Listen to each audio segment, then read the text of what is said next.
Mom abandoned me at 7, and now her husband wants my inheritance. Hey everyone, I'm Mike.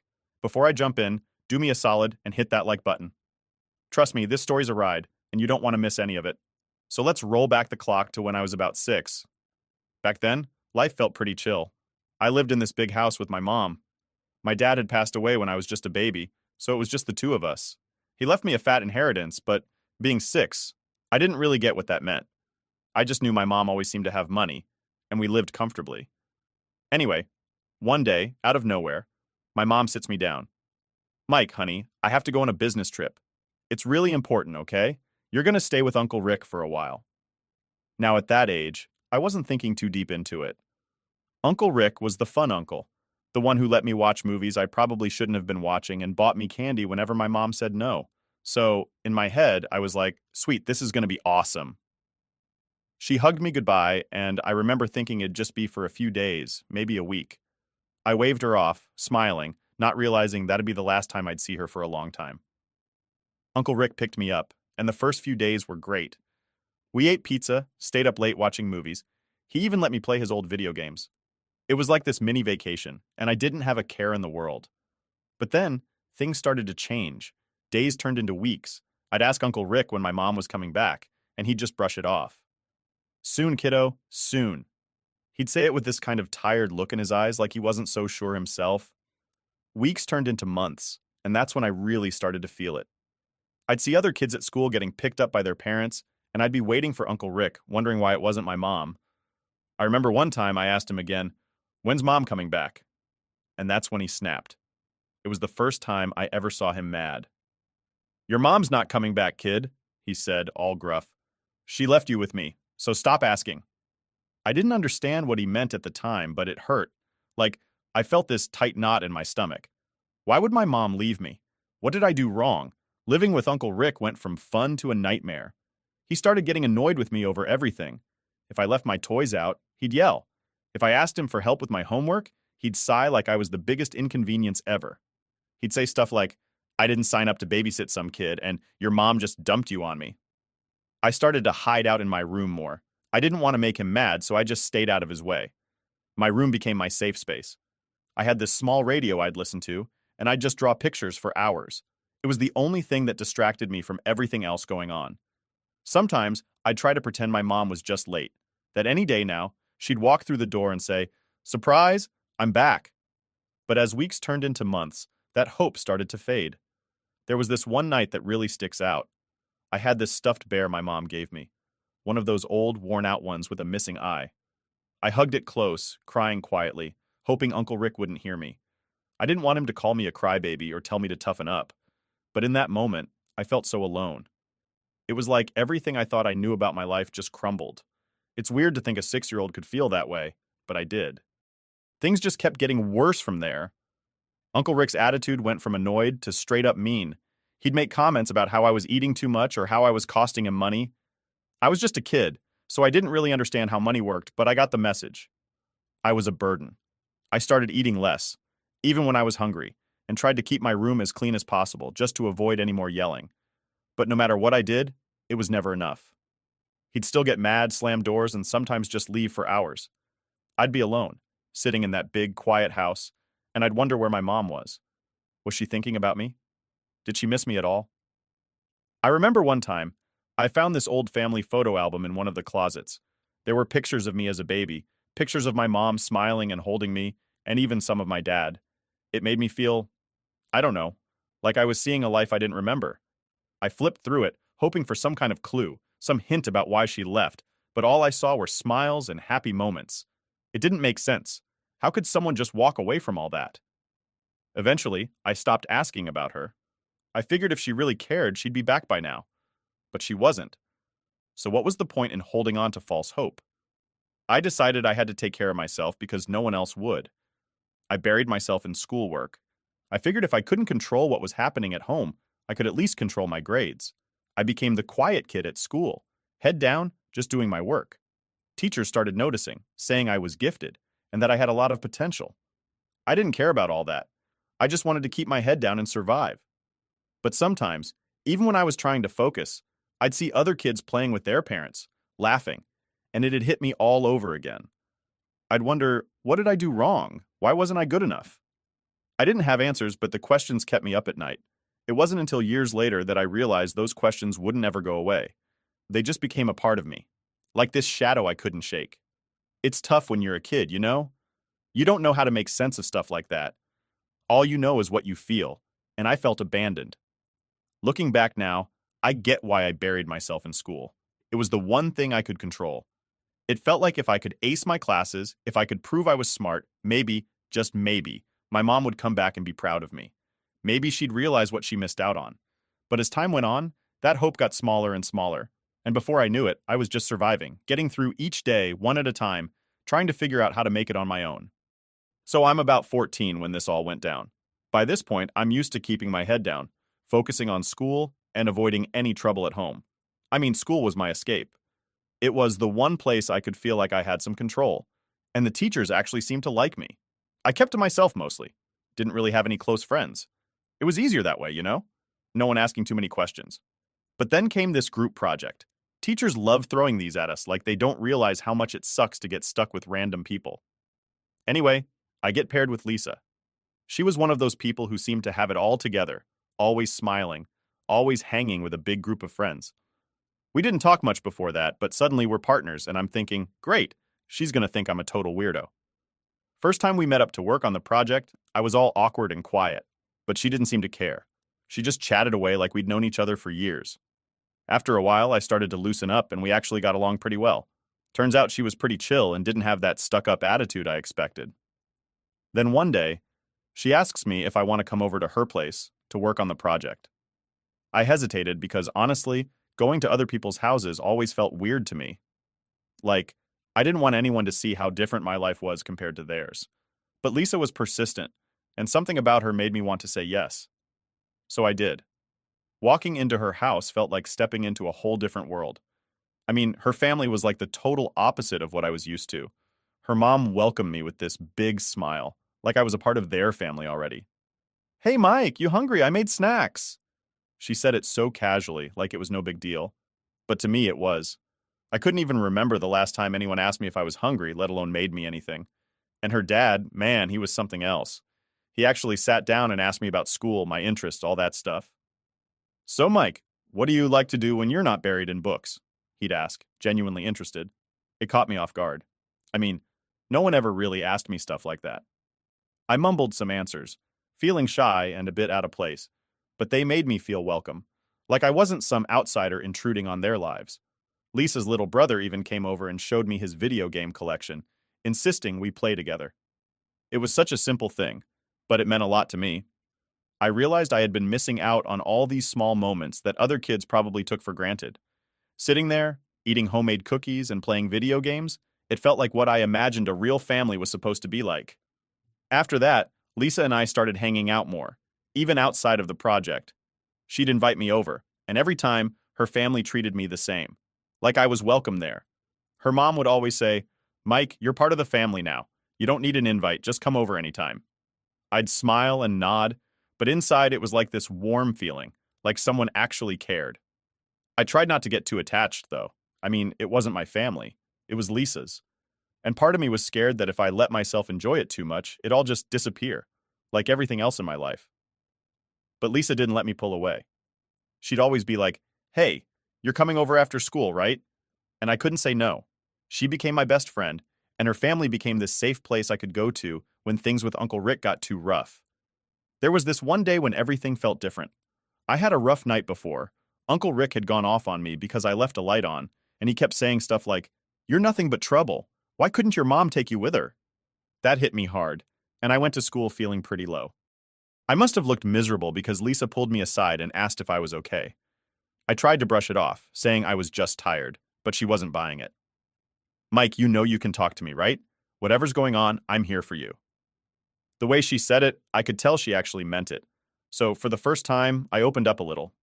I didn't spill everything, but I told her enough. How my mom left, how Uncle Rick wasn't exactly thrilled about taking care of me. Lisa listened without interrupting, and when I finished, she just put her hand on my shoulder and said, "Your mom's missing out. You're a great person, and if she can't see that, then that's her loss." It was such a simple thing to say, but it felt like a weight lifted off me. No one had ever said anything like that before. From that point on, Lisa's house felt like a second home.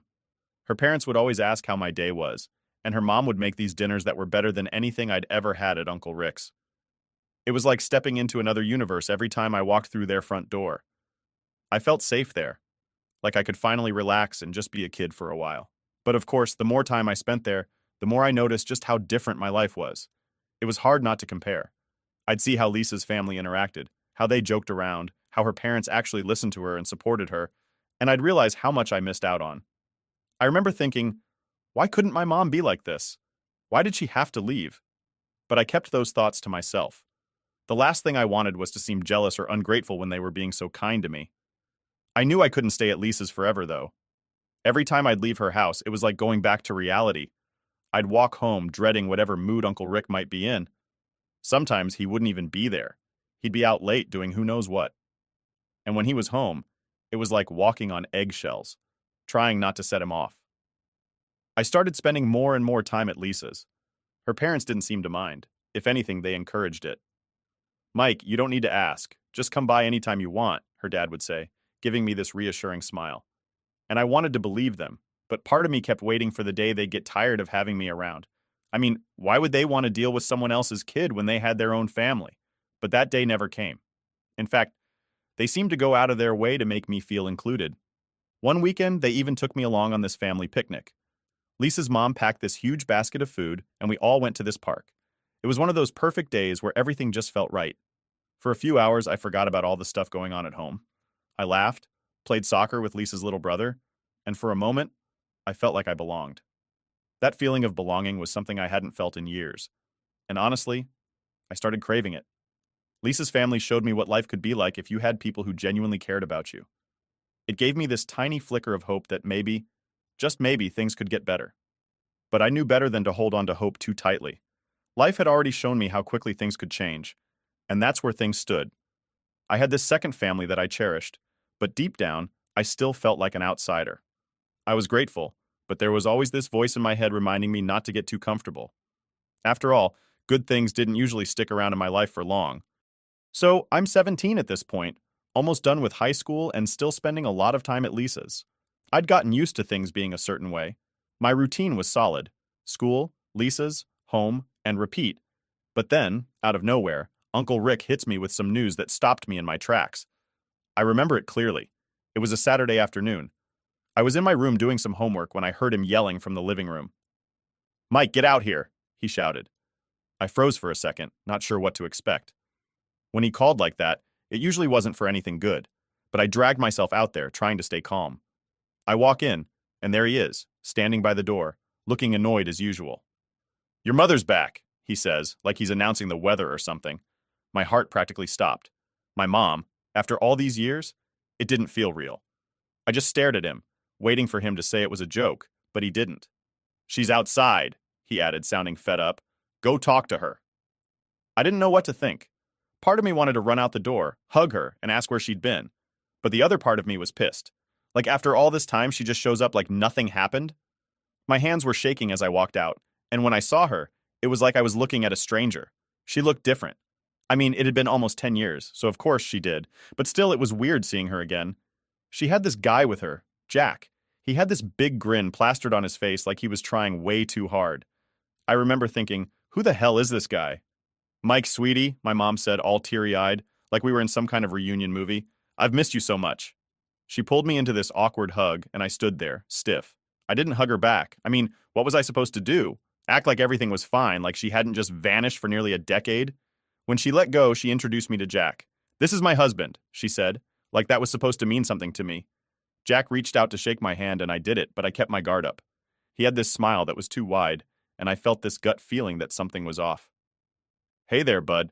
We've heard so much about you," he said, sounding way too friendly. My mom starts going on about how she had to work through some personal issues, and that's why she was gone for so long. I just nodded, feeling numb. Personal issues was supposed to explain everything? That's what she was going with? It didn't add up, but I wasn't about to cause a scene. So I played along, nodded some more, and told her it was good to see her. But inside, it was like this storm was brewing. I felt angry, confused, and honestly hurt. After a few awkward minutes, they asked if they could come in, and I stepped aside, letting them into the house. Uncle Rick was nowhere to be seen. Typical. He probably didn't want to deal with the drama, and I couldn't really blame him for that. We all sat down in the living room, and my mom starts talking about wanting to make things right, about how she regrets everything and how she wants us to be a family again. Jack jumps in, nodding and saying, "We want to be here for you, Mike. We're a family now." It all felt so fake, like they'd rehearsed this speech before coming over. I kept my answers short, playing along, but my mind was racing. I mean, why now? Why show up after all these years? And who was this Jack guy, really? Something wasn't sitting right with me, but I didn't know what to say or how to react. I wasn't a kid anymore. I wasn't going to get all emotional and start crying. I'd learned to keep my guard up. After that day, they started showing up more often. My mom would drop by with homemade meals, spaghetti, casseroles, you name it. Jack tried to get all buddy-buddy, offering to teach me how to build stuff like a real man. I played along, figuring it was easier than fighting back. But every time they left, I'd sit in my room, staring at the wall, trying to make sense of it all. Lisa was the only person I could talk to about it. When I told her my mom was back, she looked surprised, but not exactly happy. "Are you sure this is a good thing?" she asked. I shrugged. "I don't know. I mean, she's my mom." Lisa sighed like she wasn't convinced. "I just don't want to see you get hurt again," she said. I appreciated her looking out for me, but I didn't know what to do. I wanted to believe my mom. I wanted to believe she was really trying to fix things. But the truth was, there was this part of me that didn't trust it. Maybe it was from everything I'd been through or the fact that she'd been gone so long. Whatever it was, I just couldn't shake this feeling that something wasn't right. One day my mom showed up with this gift, a fancy watch. "I know I missed so many birthdays, so I wanted to give you something special," she said, her eyes getting all misty. I looked at the watch, all shiny and expensive looking, and I didn't know what to say. Part of me was touched, like maybe she really was trying to make up for lost time. But another part of me felt weird accepting it. Lisa's words were stuck in my head. She'd warned me about them showering me with gifts, and now it was happening. I wanted to believe my mom had changed, but the way she and Jack were acting, it just felt off. Like, why try so hard to make everything seem perfect all of a sudden? One evening, when Lisa and I were hanging out, she brought it up again. "Mike, I know you want to believe they've changed, but doesn't this all seem too sudden?" she asked. I got defensive, like I always do when I don't want to admit something's bothering me. "They're just trying to make up for lost time, Lisa. What's wrong with that?" She sighed and looked at me, all serious. "I don't trust Jack. The way he talks, the way he acts, I just get this bad vibe." I rolled my eyes, trying to brush it off. "You're imagining things. They're just trying to be a family." But her words kept bugging me. I tried to push it out of my head, but there was this nagging feeling I couldn't shake. I started paying more attention after that. Little things started standing out, like how Jack always seemed to steer the conversation toward money. He'd say stuff like, "So, Mike, you've got a bright future ahead. Any plans for college?" But the way he said it felt more like fishing for info than friendly chit-chat. And my mom, she'd get all fidgety whenever I mentioned my dad's inheritance. I could tell she didn't want to talk about it, which just made me more suspicious. But I kept playing along, pretending everything was fine. I needed time to figure things out. I knew something was up, but I didn't have proof yet. And until I did, I wasn't going to jump to conclusions. I wasn't a kid anymore. I'd learned to keep my guard up. But deep down, I knew one thing. I couldn't trust them. Not yet. And that feeling, that gut instinct, was about to lead me somewhere I never expected. So, I'm doing my usual routine. School, hanging out with Lisa, avoiding Uncle Rick's mood swings, and things seem okay on the surface. But now, every time my mom and Jack come over, I'm paying attention to every little thing. I noticed how Jack always found a way to bring up money, like he was trying to figure out how much I knew. And my mom would keep quiet when he did, just nodding along. It was starting to become clear that whatever they were up to, it wasn't just about reconnecting. Then one night, everything changed. I was in the kitchen grabbing a snack when I heard them talking in the living room. I was about to walk in when something about their voices made me stop. They weren't laughing or chatting like usual. They were whispering. And it didn't sound friendly. I stayed hidden around the corner, listening closely. Jack's voice was low, but he sounded frustrated. "We need to get that money, Claire. You said it'd be easy." My heart started racing. "Money? What money?" my mom responded, sounding stressed. "I'm trying, but Mike's not as clueless as you think. We can't just come out and ask for it." I felt like the floor was disappearing beneath me. So that was it. This whole reunion, all the visits, the gifts, they were trying to get my dad's inheritance. I leaned back against the wall, feeling this mix of anger and hurt. I mean, I kind of suspected it, but hearing them actually talk about it like that, like I was some pawn in their plan, hit me harder than I expected. It was like everything I feared was true. They didn't come back because they cared about me. They came back because they wanted what was mine. I quietly went back to my room, my mind racing. I felt stupid, like I should have seen it coming sooner. Lisa had warned me, and I didn't want to believe her. But she was right all along. I was just too desperate to have a family again that I ignored all the signs. But that night, as I lay there staring at the ceiling, I made up my mind. If they thought I was just some dumb kid who'd hand over my inheritance, they were in for a surprise. The next day at school, I couldn't concentrate on anything. I kept replaying their conversation over and over in my head. I knew I had to do something, but I wasn't sure what. During lunch, I found Lisa and told her everything I overheard. She looked at me, her eyes wide. Mike, I knew something was up, but that's worse than I thought. She didn't hesitate for a second. We need to find out more. If they're really after your money, we need proof. I nodded, feeling grateful that she was always by my side. We came up with a plan. Every time I was around my mom and Jack, I'd try to record our conversations. I figured if I could catch them saying something on tape, I'd have something to use against them if they tried to pull anything. That weekend, my mom and Jack invited me out for lunch, saying they wanted to spend some quality time together. Normally, I would have said no, but this time I saw it as an opportunity.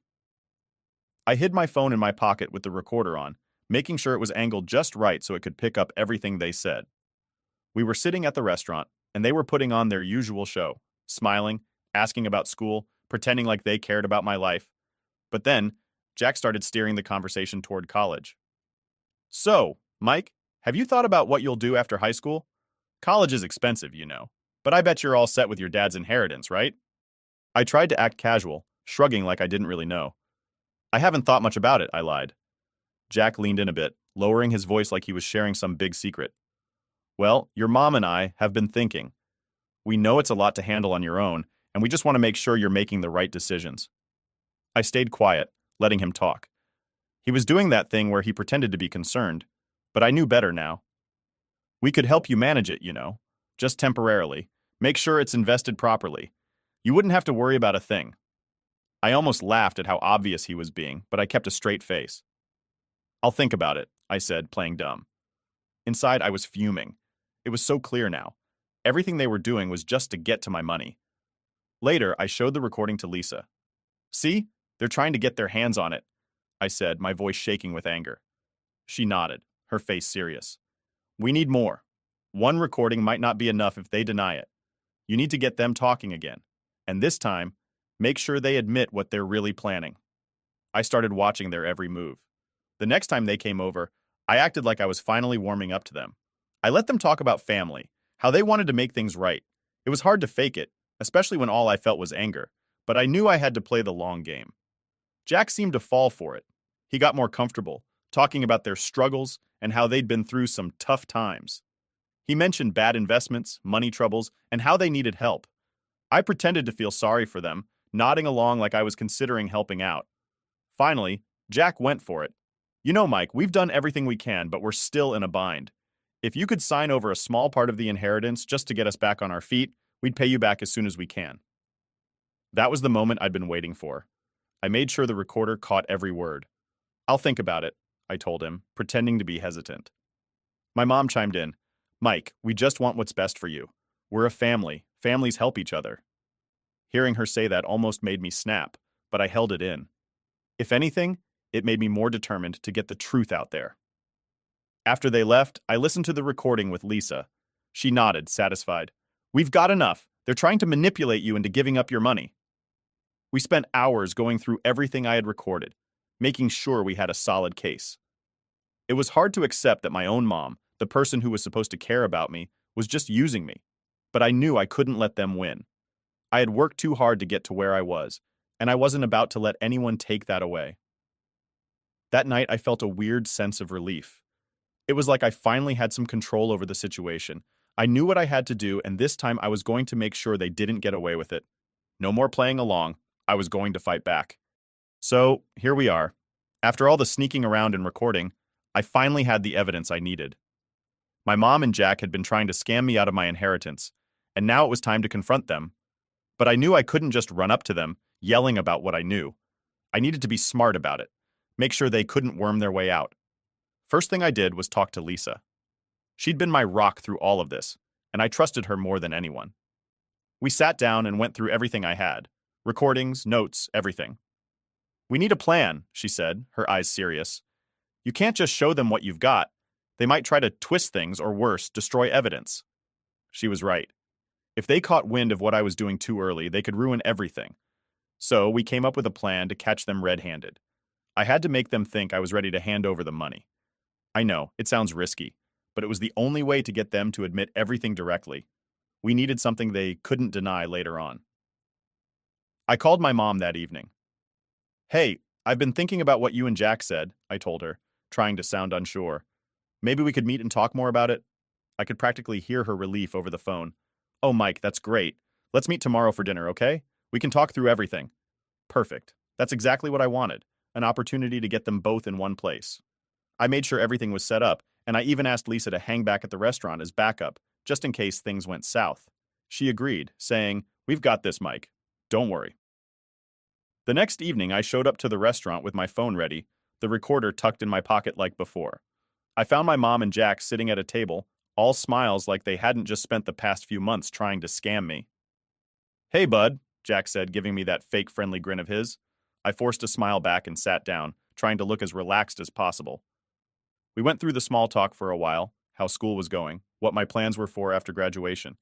I played along, but every time Jack steered the conversation back to money, I nodded, acting like I was really thinking it over. "I know you two have been trying to help," I said, pretending to hesitate, "and I appreciate it. Maybe, maybe you're right. I could use some guidance."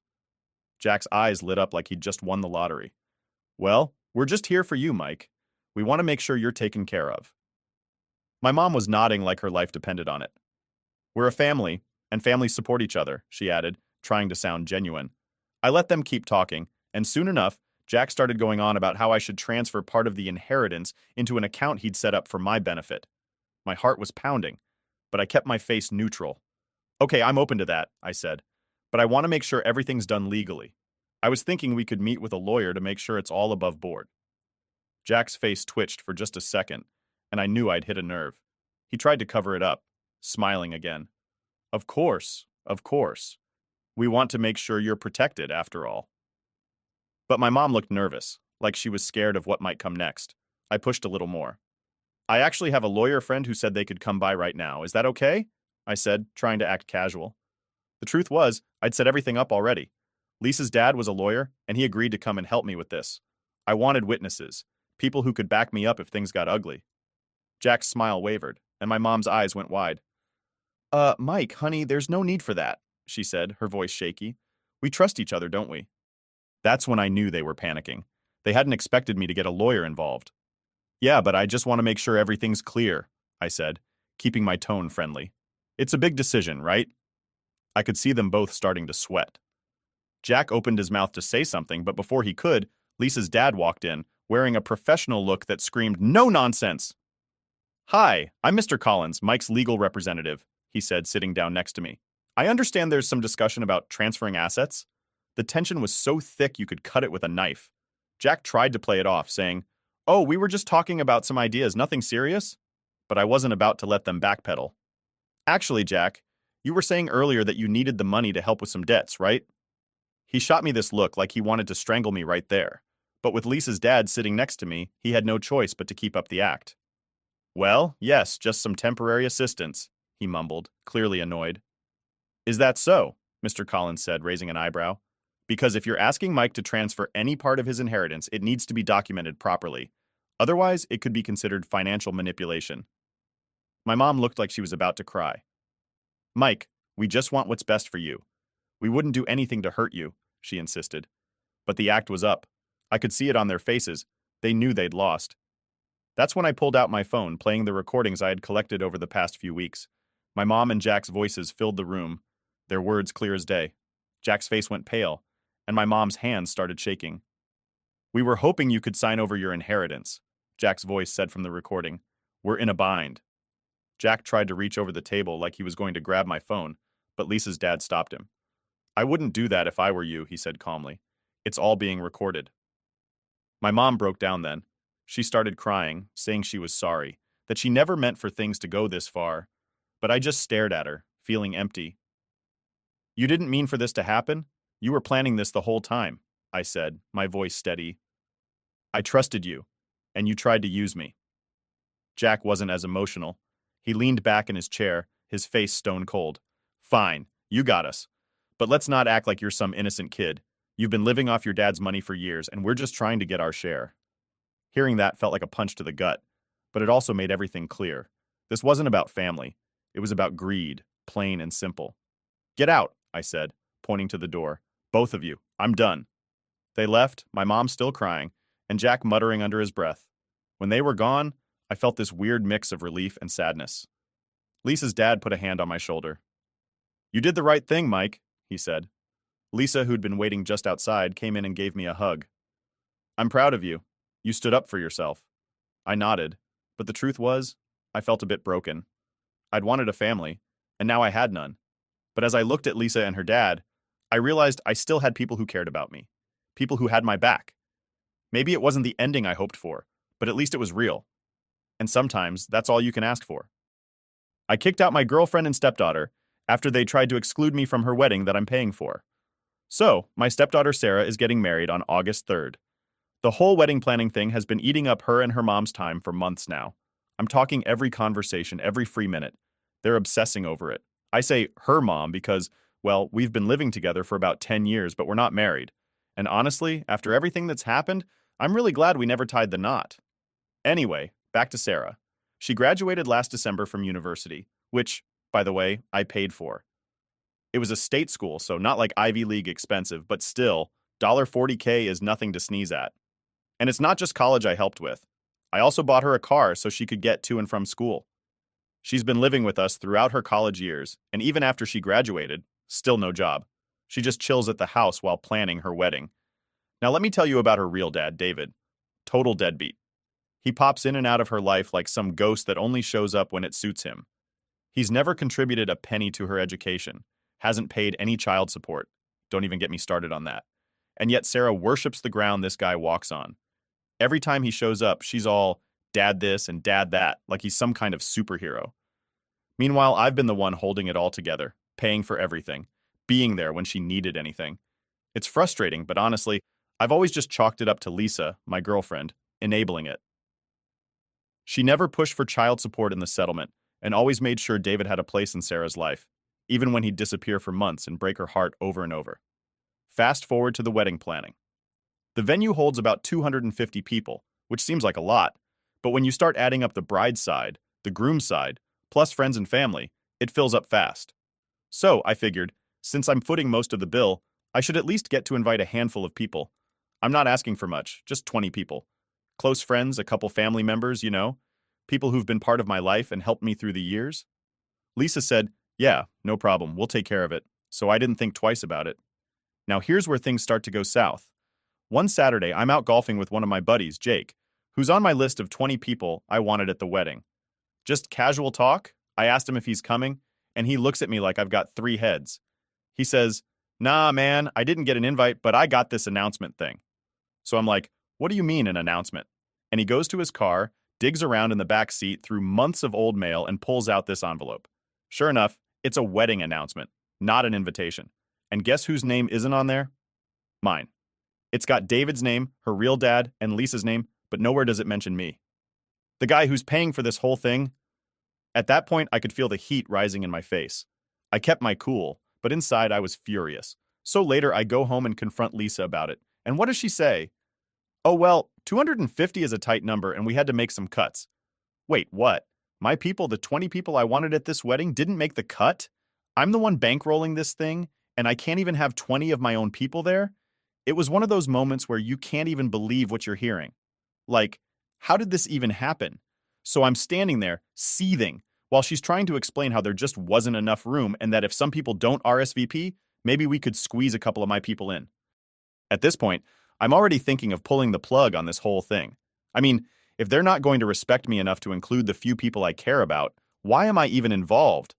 But the real kicker, not using that word, but you get what I mean, came the next day. Sunday dinner. We're at Sarah's fiance's parents' house, just your typical family dinner. Except when we get there, guess who's at the table? Yep, David, the deadbeat dad himself. So we sit down to eat, and halfway through the meal, Sarah drops the bomb on us. She's all smiles, saying how excited she is because David is going to be able to make it to the wedding and, wait for it, he's going to be the one to give her away. The whole room erupts in excitement, like this is the best news ever. Her fiance's family is clapping, David's grinning like he's just won the lottery, and I'm sitting there, feeling like I just got sucker punched in the gut. It was like everything inside me froze. I couldn't believe what I was hearing. Here I am, the guy who's been there for her every step of the way, and now David, the guy who bailed on her over and over, is going to be the one to walk her down the aisle? I didn't know if I was going to cry, scream, or just flip the table over. I've never felt so disrespected in my entire life. I had to get up and do something, so I stood up and raised my glass. I'd like to make a toast, I said, and everyone goes quiet. You could hear a pin drop. I don't remember everything I said word for word, but the gist of it was this. It's been a pleasure being part of this family for the last 10 years, but today, Sarah and her fiancé have shown me something really important. I used to think I was someone special in this family, but now I see I'm just the guy who pays the bills. Since David is clearly the one who matters, I'll be stepping down from paying for this wedding. He can take care of it from here. You could see the shock spread across their faces. David looked like he wanted to crawl under the table. Sarah just sat there, wide-eyed, and Lisa had this look on her face like she couldn't believe what was happening. I finished my drink, set the glass down, and said, "You can all let yourselves out." And just like that, I was done. Done with the wedding, done with Sarah, and done with Lisa. I transferred the money out of our joint account that night and started making calls to the vendors the next morning. I wasn't going to bankroll a wedding that I wasn't even really a part of. So after that dinner, I didn't waste any time. I went home and started making moves. I was done. I transferred all the money out of the joint account that Lisa and I shared. I knew it was going to hit her hard because, let's be real, she hasn't had a job in years. She's been living off me for as long as I can remember. Every bill, every grocery, every damn thing in that house, it's been on me. And now she had the nerve to cut me out of this wedding and let David play the hero? Nah, not happening. I started with the vendors. First up was the photographer. I'd already paid a deposit, but I figured it was worth a shot to get it back. So I called the guy up, and he was actually pretty chill about it. Said he'd refund me most of it, minus a small fee for holding the date. Whatever, that was fine with me. Better to lose a couple $100 than pay for a whole wedding I'm not even invited to anymore, you know? Next was the caterer. This one had me a little worried because catering companies can be sticklers when it comes to refunds. But again, I lucked out. They had a waiting list of people wanting my date, so they didn't even blink when I asked for my money back. Full refund, no questions asked. At this point, I was feeling pretty good about my decision. Everything was falling into place. The only real hiccup was the venue. They wouldn't give me back the full deposit, but honestly, I expected that. They kept $1,500, which sucked. But considering I was about to drop $40-50K on this whole wedding, it was a small price to pay to get out of this disaster. Now, I'm not going to lie. Part of me was waiting for the fallout. I knew Lisa wasn't going to take this well, and I was just bracing for the explosion. But you know what? She didn't say anything that night. Not a word. I slept in the guest room, expecting her to come knocking at some point, maybe to yell or cry or something, but no. Silence. Honestly, that silence was worse than anything else. It was like she'd just given up, like she didn't care enough to even fight for me or our relationship. The next morning, things finally hit the fan. I was sitting at the kitchen table drinking my coffee when Lisa came in holding Sarah's wedding planner. She dropped it on the table in front of me like it was some kind of evidence in a court case. I didn't say anything, just stared at her, waiting for whatever rant she was about to unleash. "You're ruining everything," she finally said. Her voice was cold, not even angry, just defeated. I took a deep breath. "I didn't ruin anything, Lisa. You and Sarah made your choices. I'm just reacting to them." She thumbed through the planner, showing me all the details they'd planned out. The flowers, the decorations, the music, everything. I just stared at it, barely listening. I was done. The whole thing was meaningless to me now. But one thing did catch my eye. There was a whole section dedicated to the father-daughter dance. And guess who they picked all the songs for? David. Not me. David. That was the final nail in the coffin for me. I actually laughed. It was just so absurd at that point. I wasn't even a consideration in any of this. They didn't care about me. They cared about my wallet. "Look," I said, pushing the planner back toward her. "You and Sarah need to move out. I'm not paying for this wedding, and I'm done pretending like we're still a family. You can stay with her fiance's family or find somewhere else, but you're not staying here." She didn't say much after that, just grabbed the planner and walked out of the room. I sat there for a while sipping my coffee, just thinking about everything. 10 years down the drain. It's funny how fast things can unravel when people show you who they really are. A few days went by without much happening. Lisa didn't try to talk to me, and Sarah avoided me like the plague. It was like we were strangers living in the same house. Then one morning, I woke up to find that they were packing. I didn't ask where they were going. I didn't care, as long as they were out. It was hard not to be petty while they packed. I wanted to throw some of their stuff in the garbage, just out of spite, but I held back. I didn't want to lower myself to their level. Besides, I'd already won by pulling the financial rug out from under them. Lisa kept giving me these dirty looks while she packed, but Sarah wouldn't even make eye contact. Good. I didn't want to see her face anyway. They left that afternoon. No goodbyes, no final words, just silence. I locked the door behind them, and it was like a weight had been lifted off my shoulders. The house was quiet, and for the first time in a long time, it felt like it was mine again. That night, I changed the locks. Call me paranoid. But I didn't trust that they wouldn't try to come back and pull some stunt. After everything they'd put me through, I wasn't taking any chances. With the new locks in place, I finally felt like I had control over my life again. I sat on the couch that night, cracked open a beer, and just relaxed. It was weird. I hadn't felt this calm in months. No more wedding stress, no more dealing with Sarah's entitled behavior, no more walking on eggshells around Lisa. I was free. A week later, I heard through the grapevine that they were trying to downsize the wedding. Apparently, Sarah's fiance's parents were stepping in to help cover the costs, but even they weren't too thrilled about it. I guess Lisa had burned a few bridges along the way. And get this, she actually tried to write herself a check from our joint account the day after the blowup. Too bad for her, I'd already moved the money. Nice try, though. Now, I'm not saying I'm happy about how things ended, but I'll be honest. I feel a hell of a lot better than I did before. I wasted too much time and money on people who didn't appreciate me. It's crazy how clear things become when you take a step back and really look at the situation. Looking back, I should have seen the signs way earlier. Sarah always had a thing for her real dad, and Lisa never put her foot down. I should have known I was just the guy paying the bills, nothing more. But hey, lesson learned, right? Now I get to move on with my life without the weight of their crap dragging me down. So yeah, that's where I'm at. The house is quiet, I've got my peace back, and I'm done with all their drama. If I hear more about the wedding, I'll let you guys know, but honestly, I'm not going out of my way to find out. Let them deal with their mess. I'm just glad I'm out of it. So after Lisa and Sarah moved out, things got quiet. Like, really quiet.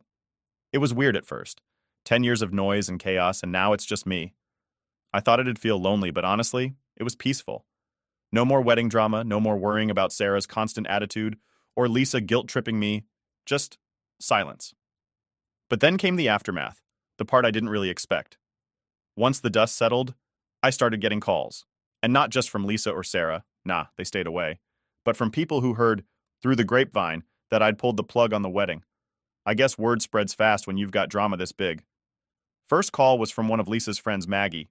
She's always been one of those always in everyone's business types. She calls me up, acting all concerned like, "Oh, I heard what happened. Are you okay?" Now let me be clear. Maggie is not someone I'd consider my friend. She's Lisa's friend, the kind of person who always took Lisa's side in every little argument we ever had. So when she's pretending to care, I know it's just because she's fishing for gossip. I wasn't in the mood for that crap. "Maggie, I'm fine," I told her. "It is what it is. Sarah and Lisa made their choices. I made mine." That wasn't good enough for her. She kept pushing, asking for details, trying to make it sound like she was worried about me. I could tell she just wanted to hear me badmouth Lisa or Sarah, but I wasn't giving her the satisfaction. "Well," she said, "I just think you should know that Sarah's really hurt. She didn't mean to exclude you like that." "Oh, really? She didn't mean to? I mean, how do you accidentally exclude someone from their own life?" I bit my tongue, though, because the last thing I needed was more drama. I kept it short and ended the call, but I knew that wasn't the last of it, and I was right. A couple days later, I got a call from Sarah's fiance's mom, Joyce. Now I'd always thought Joyce was nice. We weren't close or anything, but she seemed like a reasonable person. This call was different, though. She was pissed. She jumped right into it. No small talk, just pure anger. "You've ruined everything," she yelled. "Do you have any idea what you've done to Sarah and Lisa? This wedding was supposed to be perfect, and now they're scrambling to fix your mess." I didn't even know where to start. Here's this woman who has never paid for anything, telling me I've ruined things because I stopped paying for a wedding I wasn't even invited to. I took a deep breath and tried to keep my cool. Joyce, I didn't ruin anything. Sarah and Lisa did this to themselves. I'm not paying for a wedding that I've been excluded from. If they want a wedding, they can figure it out. She wasn't having it. She went on and on about how I was being selfish and how I should have just sucked it up for Sarah's sake. And the best part, she even suggested that I should still come to the wedding, for appearances. Yeah, because pretending everything's fine after being disrespected is exactly what I'm interested in doing. I told her, look, Joyce, if you're so concerned about the wedding, why don't you pay for it? I'm done. She didn't have much to say after that, just muttered something under her breath and hung up. That was the last time I heard from her, thank God. But it didn't stop there. Sarah finally decided to reach out, about a week after she and Lisa moved out. She texted me, which honestly kind of pissed me off. Like, she couldn't even call? After everything that happened, she just sends a quick text like it's no big deal. Her message was short and to the point. I'm really disappointed in how you handled things. I thought you'd be more understanding. Understanding? I stared at that message for a good 5 minutes before I even knew how to respond. Understanding? She seriously thought I was the one who needed to be more understanding? I've spent the last 10 years supporting her, paying for her education, her car, and now her wedding, and she thought I needed to be more understanding? I finally texted back, I'm disappointed too, Sarah, but I've done enough for you. I'm not paying for a wedding that I'm not part of. Good luck with everything. That was it. She never replied. No apology, no explanation, nothing. Just silence. And honestly, that hurt more than I thought it would. I wasn't expecting her to grovel or anything, but I guess part of me hoped she'd realize how much she'd screwed up. But no, nothing. After that, things went quiet again. No more calls, no more texts. It was like they'd all just erased me from their lives, which I guess was for the best. But even though the drama had died down, I couldn't help but feel like I was mourning something. 10 years of my life, and now it was all gone. Lisa, Sarah, the future I thought we had, it was all just over. I started getting back into my routine, though. Work kept me busy, and I reconnected with some old friends. It was weird at first, not having Lisa around, but eventually I started to feel like myself again. I realized how much of my energy had been spent on keeping that relationship going, even when it was clear I wasn't getting anything back. One night I ran into Jake again, the buddy who hadn't been invited to the wedding. I told him everything that had gone down. He just shook his head and laughed. Man, you dodged a bullet, he said. If they couldn't even respect you for this, imagine how things would have been down the line. He was right. I'd spent so much time trying to make things work with Lisa and Sarah, thinking that one day they'd appreciate me, but it was never going to happen. And honestly, I'm better off without them. So yeah, that's where things stand. I haven't heard anything about the wedding since then, and I don't really care to. Lisa and Sarah made their choices, and I made mine. I'm moving on with my life, and it feels good to finally be free of their drama. If there's one thing I've learned through all this, it's that you can't force people to respect you. No matter how much you do for them, if they don't see your worth, they never will. And that's fine. I'm done trying to prove myself to people who don't care. Now, if you'll excuse me, I've got a quiet night ahead of me. No more wedding stress, no more family drama, just peace. Update 1. So, a couple of weeks after everything settled down, I was starting to get used to my new routine. Life was quieter, a lot less stressful. I had the house to myself, and for the first time in a long while, it actually felt like my home again. I thought I'd finally left all the drama behind, but of course, that wasn't going to happen. I should have known better. It started on a random Thursday afternoon. I was at work going about my day like normal, when I get this call from a number I didn't recognize. Now, I usually ignore those, but for some reason, I picked up this time. And guess who it was? David. Yeah, that David. The real dad. I hadn't spoken to this guy in years, and suddenly he's calling me out of nowhere. At first, I wasn't even sure what to say. I just stood there, holding the phone, half expecting him to apologize or maybe say something to explain why he's calling me. But no, he jumped straight into it like we're old pals. Hey man, listen, I need to talk to you about something important, he says, his voice all casual, like this is just a normal chat. I'm thinking, what the hell does this guy want? But I stayed calm. Okay, what's up? Then he hits me with the craziest thing I've ever heard. He starts telling me how he's been hearing from Sarah and Lisa about how I've overreacted by pulling out of the wedding. Overreacted? This guy, who's barely been in Sarah's life, has the audacity to call me up and say I'm the one in the wrong? He said something about how I should have just let it go for Sarah's sake, that I should have been the bigger person and stayed involved. I was fuming. Here's this guy who swoops in at the last minute to play the role of the loving dad, telling me how I should have handled the situation. The same guy who abandoned her over and over again while I was there every day, paying for everything, making sure she had what she needed. I couldn't believe it, but it gets worse.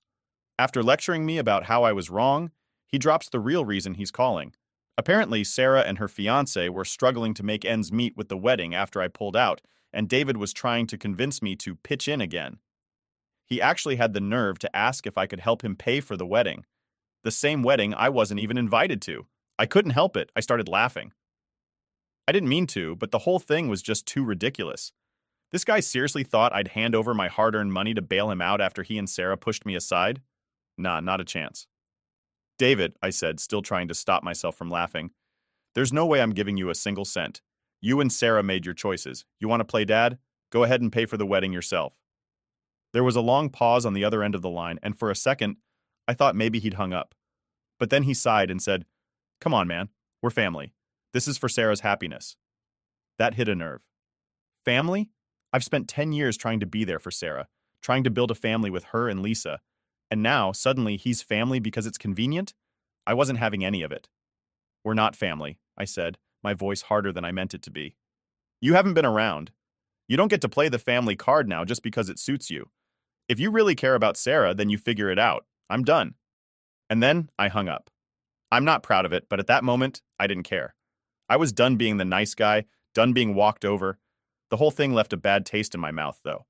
It wasn't just the fact that David had the nerve to call me. It was the fact that Sarah and Lisa were still trying to use me, even after I made it clear I was out. I couldn't believe they were desperate enough to send David to try and get money out of me. But if you thought that was the end, oh boy, you'd be wrong. A few days later, I get another call. This time, it's from Sarah herself. She hadn't spoken to me since the whole wedding debacle went down, so I figured something must have happened. Part of me thought, maybe she's realized what a mess this has all been and wants to apologize. Stupid, right?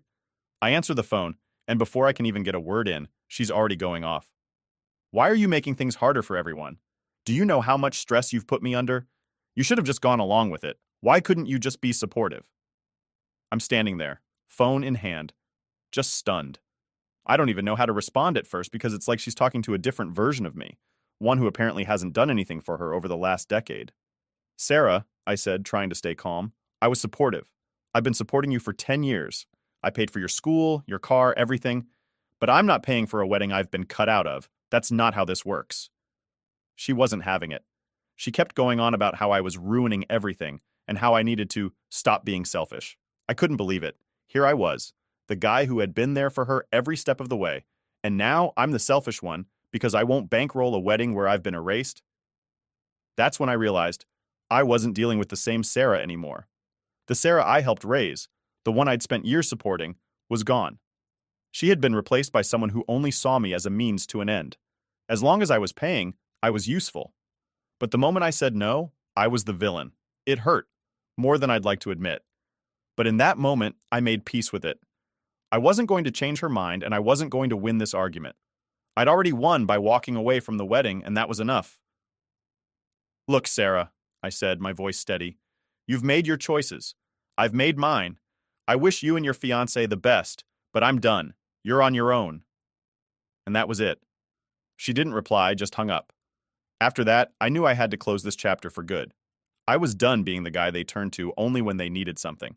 I deserved better than that. So I started focusing on myself, my job, my friends, my life. And you know what? It felt good. Sure, it stung at first, but sometimes you have to walk away from people who don't see your value. And that's exactly what I did. Update 2. So, after all the crap with Sarah and David calling me to basically beg for money, things started to calm down. Or at least I thought they did. I guess when you cut people out of your life, you expect everything to just stop. Like the drama goes away and you finally get to live in peace. I was about to learn it doesn't work like that, not with people like Sarah and Lisa. A few weeks after Sarah's last call, I get home from work, and there's this letter in my mailbox. No return address, just my name scribbled on the front. I already had a bad feeling about it before I even opened the thing. Sure enough, it's from Lisa. The letter was full of the usual garbage. She starts by acting like she's trying to be reasonable, saying she understands why I pulled out of the wedding, but that it was unfair to leave them scrambling. She said I should have had more respect for Sarah's feelings and helped her out for old time's sake. Yeah, right, like I'm gonna forget everything that's happened and just swoop back in with my wallet because they can't figure out how to pay for their own mess. But then Lisa goes further. She actually tries to guilt trip me by saying Sarah's struggling with depression now because of everything that's happened. She writes, "She's been really down ever since you cut her out, and it's affecting her mental health. I'm worried about her. Maybe if you could sit down with her and have a heart-to-heart, things would be different." That hit me harder than I expected. Not because I believed her, but because part of me wanted to. I'd spent 10 years raising Sarah like my own kid, and even after all this, there was a small part of me that still wanted to make things right. But I couldn't. I knew if I went back into their lives, it'd be the same cycle all over again, me giving, them taking, and me ending up feeling used. I threw the letter in the trash and went inside. I wasn't about to let them drag me back into their drama. Still, it stuck with me for a few days. I kept thinking, what if she's really struggling? What if I'm the one who pushed her over the edge? But then I remembered everything Sarah did, how she cut me out of the wedding, how she replaced me with David. This wasn't my mess to fix. They made their choices, and I made mine. A couple weeks later, I got a call from Jake, my buddy from the golf course. He's been one of the few people who's stuck by me through all this. He invites me over for a barbecue, says he's got some news. I figure, why not? It's been a while since I hung out with the guys, and I could use a distraction. So I head over to Jake's place, and as soon as I walk in, I can tell something's up. There's this weird energy in the air, like everyone knows something I don't. We're all standing around the grill, cracking open a couple beers, when Jake pulls me aside. "Dude, you're not going to believe this," he says, grinning like he's about to drop the juiciest gossip ever. I roll my eyes, expecting some dumb story about one of the guys getting into trouble, but then he hits me with it. "Sarah's wedding got canceled." I almost spit out my beer. "What, canceled? Like, completely?" He nods, and I can see he's trying not to laugh. "Yeah, man. Apparently, there was some big blow-up between her and her fiancé's family, and the whole thing just fell apart." I didn't know whether to laugh or feel sorry for her. Part of me was like, serves her right. But another part of me remembered all the time and money I had put into that wedding before everything went sideways. All those months of planning, all the drama, and now it was just over. I asked Jake for more details, and he told me that Sarah's fiancé's family wasn't too happy with how things had been going. Turns out, Sarah and Lisa had been pushing for an even bigger wedding than they originally planned, and when they couldn't afford it without my help, they tried to get her fiancé's parents to cover the difference. Apparently, that didn't go over too well, and after a few big arguments, the whole thing just collapsed. Part of me wanted to reach out to Sarah, maybe to see how she was holding up, but I stopped myself. I knew if I got involved again, it'd just drag me back into the drama. And honestly, after everything they put me through, I didn't owe them anything. The barbecue went on, and I tried not to think too much about it. But later that night, when I got home, it hit me. This was it. The wedding was canceled, the relationship was done, and there was nothing left to tie me to Sarah or Lisa anymore. It was a weird feeling, like I had finally closed the book on this whole chapter of my life. Over the next few weeks, I started focusing more on myself. I picked up some new hobbies, spent more time with friends, and even started dating again. It felt good to move on, like I was finally living for me instead of always worrying about someone else's problems. One day, out of the blue, yeah, I know I'm not supposed to use that phrase, but screw it, I got a text from Lisa. I hadn't heard from her since the letter she sent about Sarah's depression. The message was short and cold. "Just wanted to let you know we're moving out of state. Sarah's starting over." I stared at my phone for a while after reading it, trying to process how I felt. I guess part of me was relieved. Them moving away meant I wouldn't have to worry about running into them or dealing with their drama again. But another part of me felt empty. Not sad exactly, but like something had finally come to an end, and I wasn't sure how to feel about it. I didn't respond to the text. There was nothing left to say. So, that's where things stand now. Sarah and Lisa are out of my life for good, and I'm finally free. It took a lot of crap to get here, but I feel like I've come out the other side stronger. Sure, it still stings sometimes, thinking about how things ended, but I've learned that some people just aren't worth the effort. You can bend over backward for them, but if they don't see your worth, it's never going to work. And now, I'm just focusing on me.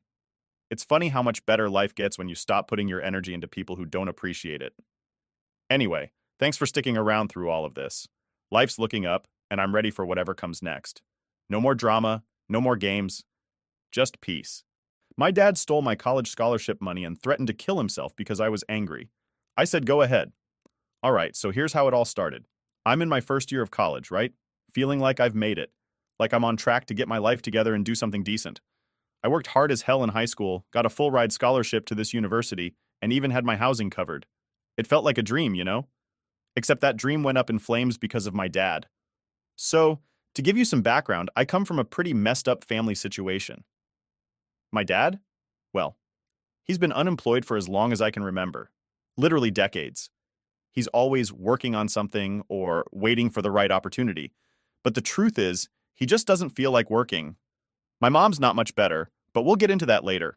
Right now, it's all about what he did to screw me over. I get this check every semester for about $9,000 to cover my dorm fees. It's all part of my scholarship package, and it's supposed to go toward my housing. I never even see the money because it gets sent straight to my home address, where I don't live anymore. I didn't really think much of it because my dad told me he'd handle it. I was naive, like really naive. I guess part of me wanted to believe he'd step up for once, you know? Well, I should have known better. So about a couple months into the semester, I get this email from my college saying my dorm fees still haven't been paid. I'm confused, obviously, because I thought my dad had already taken care of it. I'm stressing out, thinking it's some sort of clerical error, and I start trying to figure out what's going on. I call my dad and ask him what's up with the housing payment. He gives me some runaround story about funds being hard to access, which honestly didn't make any sense to me. But at the time, I didn't know much about how all this financial stuff worked, so I let it go. Stupid, I know. Weeks go by, and I'm still getting these warning emails from the housing office. If the payment doesn't get made soon, I could get kicked out of my dorm. I'm barely sleeping, barely eating, just straight up anxious 24/7. All I could think was, what if I lose my spot in college over this? I worked so hard to get here, and it felt like it was slipping out of my hands all because my dad couldn't get his act together. Finally, I call him again, more desperate this time. I'm practically begging him to pay off my dorm fees before I get kicked out. That's when he drops the bomb on me. He used the $9,000 for the hotel. I'm like, what hotel? And then it hits me. You see, my dad, my mom, and my younger siblings had been living in a hotel for the past few months because they got evicted from our old house. I didn't think much of it before because, frankly, I had my own stuff going on with school and everything. But now, it all made sense. My dad had taken my scholarship money, money meant to pay for my housing, and used it to pay for the hotel they were staying in. He didn't even tell me. At this point, I'm fuming. I asked him why he didn't tell me earlier, and his excuse was that he didn't want to stress me out. Like what? You think I'm not already stressed out knowing that I could lose my spot at college because you couldn't pay the bill? I told him I worked my ass off in high school to get here and that it wasn't fair he was risking my education for his own mistakes. And you know what he said? He blamed me. He said it was my fault because I wasn't helping the family enough. Can you believe that? He even had the nerve to say that he was providing for the family by using my scholarship check. Like, dude, you've been unemployed for over 20 years. How is this providing for anyone? And then, to top it all off, he gave me this half-assed apology, like he was doing me a favor. I asked him, flat out, if he was sorry for what he did, and he said sorry, but in this sarcastic, mocking tone that made it clear he didn't mean it at all. I lost it.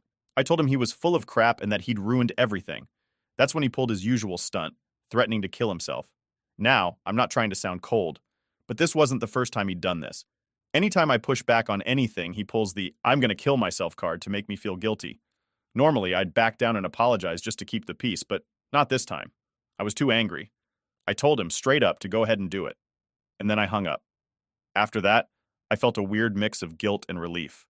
Like, I didn't want to be that harsh, but at the same time, I couldn't take the manipulation anymore. The man had stolen my scholarship money and then turned it around to make me feel like the bad guy. I wasn't going to let him guilt trip me into apologizing for being upset. Later that day, my mom called me, and of course, she was siding with him. She said I needed to apologize to my dad, that I was being disrespectful, and that I should have understood his situation. I was like, what situation? He stole my money and lied to me about it. But she kept pushing, telling me that if I didn't apologize, she'd cut me off from the family. At that point, I was exhausted. I hadn't been eating or sleeping well, I was behind in my schoolwork, and now I had my mom threatening to disown me. So I did what I always do in these situations. I backed down.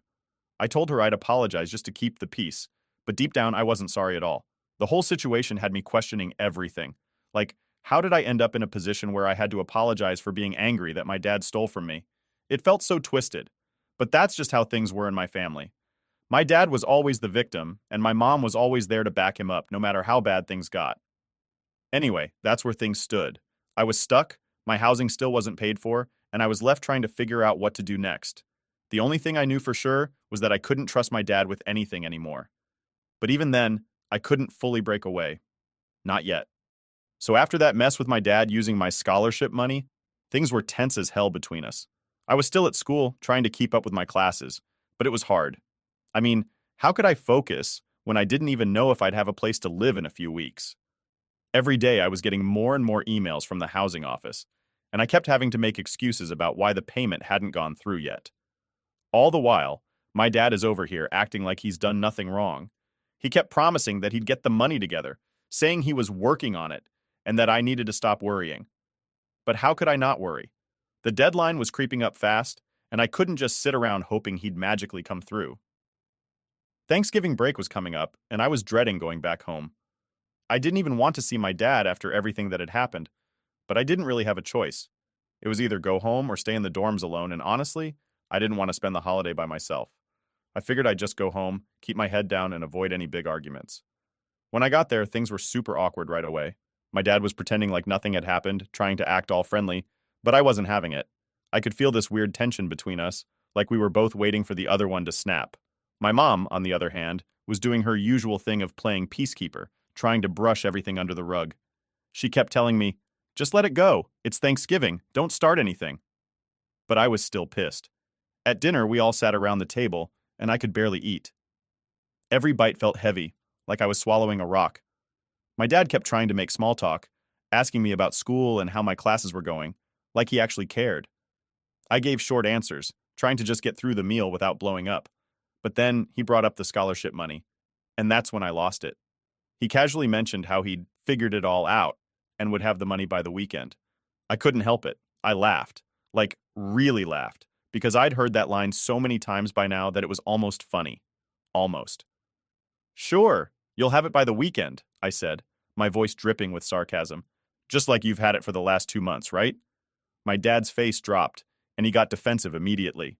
He started going on about how hard things had been for the family, how I didn't understand the pressure he was under. The same crap he always pulled, but I wasn't going to let him guilt trip me again. "You stole my money," I shot back, trying to keep my voice steady, but it was hard. "That was for my dorm, and you spent it on yourself. Now I'm the one who's going to get kicked out because of you." He didn't like that. He started raising his voice, saying how he did what he had to do for the family, and that I should be grateful for everything he's done. Grateful? For what? For lying to me? For stealing from me? My mom jumped in, trying to calm things down, but it was too late. I couldn't hold back anymore. "You're always doing this," I shouted, standing up from the table. "You take and then make it everyone else's problem when you screw up. I'm done, Dad. I'm done covering for you." He sat there, stunned for a second, but then he did what he always does. He turned it back on me. "You're being ungrateful," he said, shaking his head like he couldn't believe what he was hearing. "I've sacrificed so much for this family, and this is how you repay me? By throwing it in my face?" I couldn't even look at him anymore. I was so angry that my whole body was shaking. I turned to my mom, hoping she'd at least back me up, but she just gave me this tired look, like she was disappointed in me for causing a scene. "You need to apologize to your father," she said quietly, like she was talking to a little kid. "He's doing his best." I couldn't believe what I was hearing. Apologize? To him? After everything? "No," I said, my voice low but firm. "I'm not apologizing. Not this time." And with that, I walked away from the table, grabbed my coat, and left the house. I didn't even know where I was going. I just needed to get out of there. I walked around the block a few times, trying to cool down, but the anger wouldn't leave. It just kept building up inside me, like this weight I couldn't shake. After a while, I headed back to the house because, honestly, I didn't have anywhere else to go. When I got inside, the table was cleared, and my parents were sitting in the living room, not saying a word. I went straight to my room and shut the door, trying to block out everything. Later that night, my dad came into my room. He didn't knock, just walked in like he always does. He stood there for a moment, looking at me like he was about to say something important, but then he didn't. Instead, he started in with the same line he'd been using for months. "I'll have the money by Saturday," he said, his voice soft like he was trying to make peace. "You just have to trust me." I didn't respond. I couldn't. I was too tired. Mentally, physically, emotionally. I just nodded, knowing full well that I didn't believe a word he was saying. After he left, I laid there in the dark, staring at the ceiling, feeling this overwhelming sense of defeat. I'd spent so long trying to fix everything, trying to keep the peace and hold my family together, but it felt like no matter what I did, it wasn't enough. They always found a way to make me feel like the bad guy, like I was the one who needed to apologize. But I was done. Done apologizing, done pretending like everything was fine when it wasn't. I knew I couldn't keep living like this, constantly walking on eggshells around my parents, hoping they'd change when deep down, I knew they wouldn't. That was the moment it hit me. Nothing was going to change unless I made it change. I didn't know exactly how I was going to do it yet, but I knew one thing for sure. I couldn't keep going down the same road anymore. Something had to give, and for the first time in a long time, I realized it was going to have to be me. So, after Thanksgiving, I went back to school, and honestly, I was just trying to keep my head down. I didn't really talk to my parents much after that fight during dinner. Things were awkward, to say the least. My dad still hadn't paid the housing fees, and I kept getting those emails from the housing office. The deadline was way past, and I was still holding on to this slim hope that he'd actually come through like he said he would. But deep down, I knew better. The last straw came a couple weeks later when I got a notice saying if my dorm fees weren't paid by the end of the week, I'd be forced to leave. That was it. The panic really set in then. I was barely hanging on in my classes, and now I had this cloud hanging over me, wondering if I'd be homeless on top of everything else. I didn't know what to do. Like, what was I supposed to do? I'd already asked my dad 100 times, and I knew he'd just keep making excuses. I tried calling him again, one last time, just to give him a chance. But of course, it was the same old story. He claimed the money was coming soon, maybe by the weekend, maybe early next week. I could tell by his voice that he didn't have it, and he wasn't going to have it.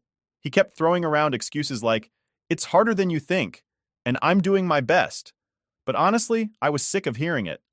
I didn't even bother arguing anymore. I just hung up and sat there staring at the wall, trying to figure out what my next move was. That's when I realized I couldn't keep waiting around for him to fix things. He wasn't going to. He never had. I was on my own. I had to figure this out myself, or risk losing everything I'd worked for. I had no idea where to start, but the first thing that popped into my head was talking to the financial aid office at my school. Maybe they could help me out, give me a loan or something to cover the housing until I could figure out what to do next. It felt like a long shot, but I didn't have any other options. So I made an appointment and explained everything to the financial aid officer. I told them about how my dad had taken my scholarship check and spent it on something else, leaving me with nothing to pay for my dorm. The woman I spoke to was really understanding, but I could tell even she was struggling to figure out how to help me. She said something about emergency bursaries, but the amount wouldn't cover the full cost, and there were no guarantees. She also asked if I'd thought about reporting what my dad had done since, technically, he had committed fraud. She didn't say it outright, but I could tell she thought I should turn him in. And honestly, a part of me wanted to. Like, how could he do this to his own kid and not feel any remorse? It felt so wrong, and I was angry enough that I almost considered it. But then I remembered what that would mean for my mom and siblings. If my dad got in trouble, the fallout wouldn't just hit him. My mom, who's not even a citizen, would probably get deported, and my little brothers would be left with no one. It's messed up, right? My dad's the one who screwed me over, but I couldn't do anything about it because my whole family would end up paying for his mistakes. So, I told the financial aid officer I couldn't go down that road. She understood but said there wasn't much more they could do. I left the office feeling worse than before, like I'd hit a dead end. A few days later, I was sitting in my dorm, staring at the eviction notice I'd gotten, when I got a text from my sister, Lisa. Now, Lisa and I hadn't talked in a while. Our relationship was pretty strained because of our parents, mostly because my dad had treated her like garbage too. But I guess she'd heard what was going on and wanted to check in. She asked how I was doing, and I told her everything, just kind of venting. I didn't expect much, but she ended up being way more supportive than I thought. She told me about how our dad had screwed her over too, back when she was in college. Apparently, he'd maxed out her credit cards and left her with a mountain of debt, which she'd been paying off for years. She said she had to drop out because of it, and that's why she ended up cutting ties with him and mom. It felt weird hearing her side of things. I mean, I knew our dad was a mess, but I didn't realize just how bad it had been for her. It was like this dark family secret no one had ever talked about. The more we talked, the more I realized we had both been through the same thing. We were both victims of our dad's lies and manipulations. Lisa told me that cutting them off had been the best thing she ever did, even though it had been hard at first. She said she felt freer than she ever had, and even though she wasn't in the best financial shape, at least she didn't have them controlling her life anymore. I felt this weird mix of relief and sadness after our conversation. On the one hand, I finally had someone in my family who understood what I was going through. On the other, it made me realize how deeply screwed up my family was. I mean, if Lisa had gone through all this before me and no one had done anything about it, what chance did I have? But at the same time, it gave me a little bit of hope. If Lisa had managed to pull herself out of the mess, maybe I could too. Maybe I didn't need to rely on my parents anymore. Maybe it was time to start figuring things out for myself. After that conversation, I made a decision. I wasn't going to wait for my dad to pay the housing fees. I wasn't going to let him keep dragging me down. I started looking for part-time jobs around campus, something I could do while keeping up with my classes. It wasn't easy, and the pay wasn't great, but it was a step in the right direction. I also started talking to Lisa more. We hadn't been close in years, but reconnecting with her felt like finding a lifeline in the middle of everything. She gave me advice on how to budget, how to handle the student loans I'd probably have to take out, and just general life stuff. It was nice having someone to lean on, someone who had been through the same thing and come out the other side. I still hadn't figured out how I was going to pay off the dorm fees, but at least I wasn't sitting around waiting for my dad to fix it anymore. I was taking control, little by little, and it felt good. For the first time in a long time, I didn't feel completely helpless. It wasn't going to be easy, but I knew I had to keep pushing forward. I couldn't let my dad's mistakes define my future. It was time to move on and start figuring out what kind of life I wanted without relying on anyone else to make it happen. After talking to Lisa and realizing I wasn't alone in all this, I felt like I had some clarity. I wasn't out of the woods yet, not by a long shot, but at least I wasn't waiting around for my dad to do something he clearly had no intention of doing. I got myself a part-time job on campus working at one of the dining halls. It wasn't glamorous or anything, but it paid enough to cover my essentials and at least kept me afloat for the time being. The thing is, even though I was trying to move forward, it still felt like I had this massive weight on my chest. Like my parents were still in the background, messing with my head, and I couldn't fully shake them off. My dad would text me every once in a while, usually with some lame excuse about why he still hadn't gotten the money. He'd promise again and again that he'd get it soon, or that he was working on it. But I'd learned not to hold my breath. At one point, he actually had the nerve to call me up and say he could have paid the housing fees, but he was waiting on a better deal. Like, what? A better deal on what? A last-minute miracle? I didn't even know how to respond, so I just let him ramble on, tuning out halfway through his speech. It was always the same thing, a whole bunch of nothing. Meanwhile, my mom was still trying to play peacemaker, acting like I should be grateful that my dad was even trying at all. She'd call me up, tell me I needed to give him more credit, and then hit me with a guilt trip about how hard things were for the family. But that was her thing, right? Defending him, even when he was clearly in the wrong. I guess she didn't know any other way. Anyway, as the semester went on, I managed to scrape together enough for my job and some savings to make a partial payment toward my dorm. It wasn't enough to clear the whole balance, but it was something, and at least it bought me some more time before I got kicked out. I was juggling work and school, barely getting enough sleep, but I was managing. I guess you could say I was in survival mode. One night, I was sitting in my dorm, exhausted from my shift at the dining hall, when I got another text from my dad. This one was different, though. It wasn't his usual excuses or empty promises. Instead, it was short and to the point. Need your help. Call me. At first, I was tempted to ignore it. I mean, after everything, why would I even consider helping him? But curiosity got the better of me, so I called him back, half expecting another round of BS. When he answered, he sounded off.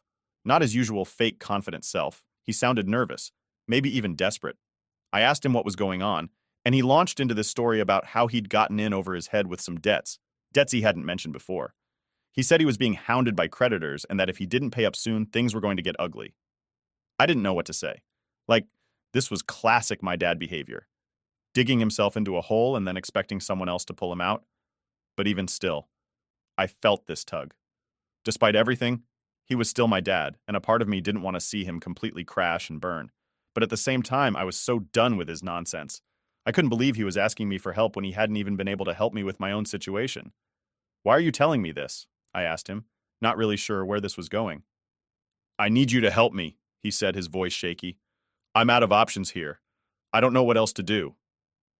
I couldn't believe what I was hearing. After everything he'd put me through, now he wanted me to bail him out? I can't help you, I said, trying to keep my voice steady. I'm barely holding things together as it is. He didn't like that. He started going on about how he was my father and how it was my responsibility to help the family. Same old guilt-tripping tactics, but this time they weren't working on me. I told him I wasn't going to get dragged into his mess, not anymore. He got quiet for a second, and then he said something that really threw me. If you don't help me, I'm going to lose everything, he said, his voice almost a whisper. And your mother. She'll be the one who pays for it. That hit me like a punch to the gut. He knew exactly what he was doing, pulling my mom into it like that. He knew I still cared about her, and he was using that to try and manipulate me. I could feel my anger boiling up again, but I kept it in check. That's not on me, I told him. You've made your choices. I'm not going to bail you out. Before he could say anything else, I hung up. My hands were shaking, and I could feel this mix of anger and guilt swirling inside me. I knew I'd done the right thing by refusing to help him, but it didn't make it any easier. I felt like I was caught in this never-ending cycle of trying to break free from my parents, only to have them pull me back in with their drama. The next few days were rough. I couldn't stop thinking about that phone call, wondering if I'd made the right choice. I knew logically that it wasn't my responsibility to fix my dad's problems, but the guilt was still there. My mom was stuck in that mess too, and no matter how much I tried to distance myself, it felt like I was abandoning her. But then I talked to Lisa again. I told her about the call, about how our dad was trying to guilt me into helping him. She didn't hesitate for a second. You did the right thing, she said firmly. He's using you, just like he used me. Don't let him drag you down with him. Hearing her say that was exactly what I needed. It was like a weight lifted off my chest, even if just a little. I wasn't alone in this. Lisa had been through it too, and she was living proof that it was possible to get out and stay out. That's when I realized I had to set boundaries. I couldn't keep letting my parents pull me into their mess every time things went wrong. It was time to start looking out for myself, even if it meant distancing myself from them more than I already had. It wasn't going to be easy, but it was the only way I was going to survive this. So I made a decision that night. From now on, I wasn't going to let my dad's problems become my problems. I'd help where I could, sure, but I wasn't going to sacrifice my own future for the sake of his mistakes. It was time to start building a life for myself, without all the chaos they brought into it. And for the first time, I felt like maybe, just maybe, I was on the right path. After I made that decision to cut myself off from my dad's mess, things didn't magically get better. But I did feel like a weight had been lifted off me. For once, I wasn't waiting on him to do something or trying to clean up his disasters. I had my own problems, sure. My dorm fees still weren't fully paid, and I was struggling to balance school and my job, but at least I knew where I stood. I wasn't tied to his promises anymore. That was something. But of course, my dad wasn't about to let me go that easily. It didn't take long before he tried to pull me back in. It started with texts, little guilt-trippy messages about how things were falling apart, how the family needed me, how I was being selfish for not helping. I ignored them at first. I had already made up my mind not to get sucked back in, and I didn't need his drama on top of everything else I was dealing with. Then one day my mom called. I hadn't really talked to her much since everything went down. She usually only called to defend my dad or to tell me I needed to apologize for whatever reason, but this time her tone was different. She wasn't yelling or guilt-tripping me. She just sounded tired, like really worn out. I knew things at home weren't great. My dad had his debts piling up and they were still living in that hotel, but I guess I hadn't realized how bad it had gotten. My mom said they were on the verge of losing the room, that they didn't have enough money to stay there much longer. She said they were running out of options and didn't know what to do. The thing is, I felt bad for her. I really did. I could hear it in her voice how desperate she was. But at the same time, I couldn't shake the feeling that this was just another way for my dad to get me to cave. He knew I cared about my mom, and he was using her to get to me. It was hard, though, because I didn't want to leave her in that situation. I didn't want my brothers to suffer because of the choices my dad had made. I told her I couldn't help financially, that I was barely making it myself. I could tell she was disappointed, but she didn't push like she usually did. Instead, she asked if I could come home for the weekend just to talk. She said my dad wouldn't be there, that he was off dealing with his debts or whatever, and she just wanted to see me. I agreed, mostly because I felt guilty. I figured maybe I could help in some other way, even if it wasn't with money. When I got home, it was even worse than I expected. The hotel they were staying at was this rundown place, way out on the edge of town. The room was cramped, with my mom, my two younger brothers, and their stuff all crammed into this tiny space. It smelled like old carpet and mildew, and there were stacks of papers and bills scattered around. My mom looked exhausted. She'd always been this strong, put together person in my mind, but seeing her like that, it really hit me. We sat down to talk, and she told me more about what had been going on. My dad's debts were bigger than I thought, and he wasn't making any progress in paying them off. He'd been borrowing money from anyone he could, including some family members who weren't exactly happy about it. The whole situation was spiraling out of control, and my mom was just trying to hold everything together. But then she said something that really threw me. She asked if I could take in my younger brothers for a little while, just until they got back on their feet. She said it would be temporary, just a couple of months, but that they needed some stability, and right now they weren't getting it. I sat there, stunned. I hadn't expected that at all. I mean, I love my brothers, but I'm in no position to take care of anyone right now. I'm barely taking care of myself. I'm still living in a dorm, working a part-time job to pay my own bills, and now she wanted me to be responsible for two kids? I didn't even know what to say. I don't know if I can do that, I told her, trying to be gentle about it. I'm not in a place where I can take care of them. I barely have enough for myself. She nodded, but I could see the disappointment in her face. I understand, she said quietly, but I knew it wasn't what she wanted to hear. I just don't know what else to do. We sat in silence for a while after that. I could tell she felt trapped, and honestly, I felt guilty for not being able to help more. But at the same time, I knew I couldn't take on that kind of responsibility. I wasn't equipped for it, and I didn't want to end up resenting them for something that wasn't their fault. Before I left, I told my mom I'd help however I could, but I couldn't take my brothers in. I offered to help her look for other options, maybe find some kind of assistance program or something, but I could tell she wasn't hopeful. She thanked me for coming, but I could see it in her eyes. She felt like I was letting her down. Driving back to school, I couldn't stop thinking about the whole situation. I kept going back and forth in my head, wondering if I'd made the right decision. On one hand, I knew I couldn't realistically take in my brothers. I wasn't in a stable enough place for that. But on the other hand, they were my family. How could I just leave them in that situation? I called Lisa when I got back to my dorm. I told her everything that had happened, and like always, she was straight with me. You did what you had to do, she said. You can't save everyone, and you can't set yourself on fire to keep them warm. Trust me, I've been there. It's not your job to fix their mess. She was right. I knew she was right. But it didn't make it any easier. I guess part of me still felt like I owed them something, even after everything. It's hard to shake that feeling, you know? Like, they're still my family, and as messed up as everything is, I still care about them. But Lisa was right. I couldn't let myself get dragged down by their problems. I had to start looking out for myself, or I'd end up in the same position they were in. And that was the last thing I wanted. The next few weeks, I focused on getting through the semester. I put my head down, went to work, studied as much as I could, and just tried to stay on track. My grades weren't great, but they weren't terrible either. I was getting by, and for now, that was enough. I still felt guilty about my mom and my brothers, but I knew there was only so much I could do. I had to draw the line somewhere, or I'd never be able to break free. It was hard, but I kept reminding myself that it wasn't my job to fix everything. And maybe, just maybe, I was starting to figure out how to move forward without them pulling me back down. As the semester went on, things kind of settled into this weird routine. I was still working at the dining hall, scraping by with the money I made from that, and trying to keep up with my classes. My grades were better, but not where they should have been. Honestly, I was just exhausted all the time. Between working, studying, and the stress of everything happening with my family, I felt like I was just in survival mode. My dad kept sending me texts here and there asking for updates on my life, and sometimes dropping hints that they were still struggling. It was always the same, how they needed a little help, how things would get better soon. But I'd made my decision. I wasn't going to let myself get pulled back into their mess. I'd told him no enough times that the guilt was starting to wear off.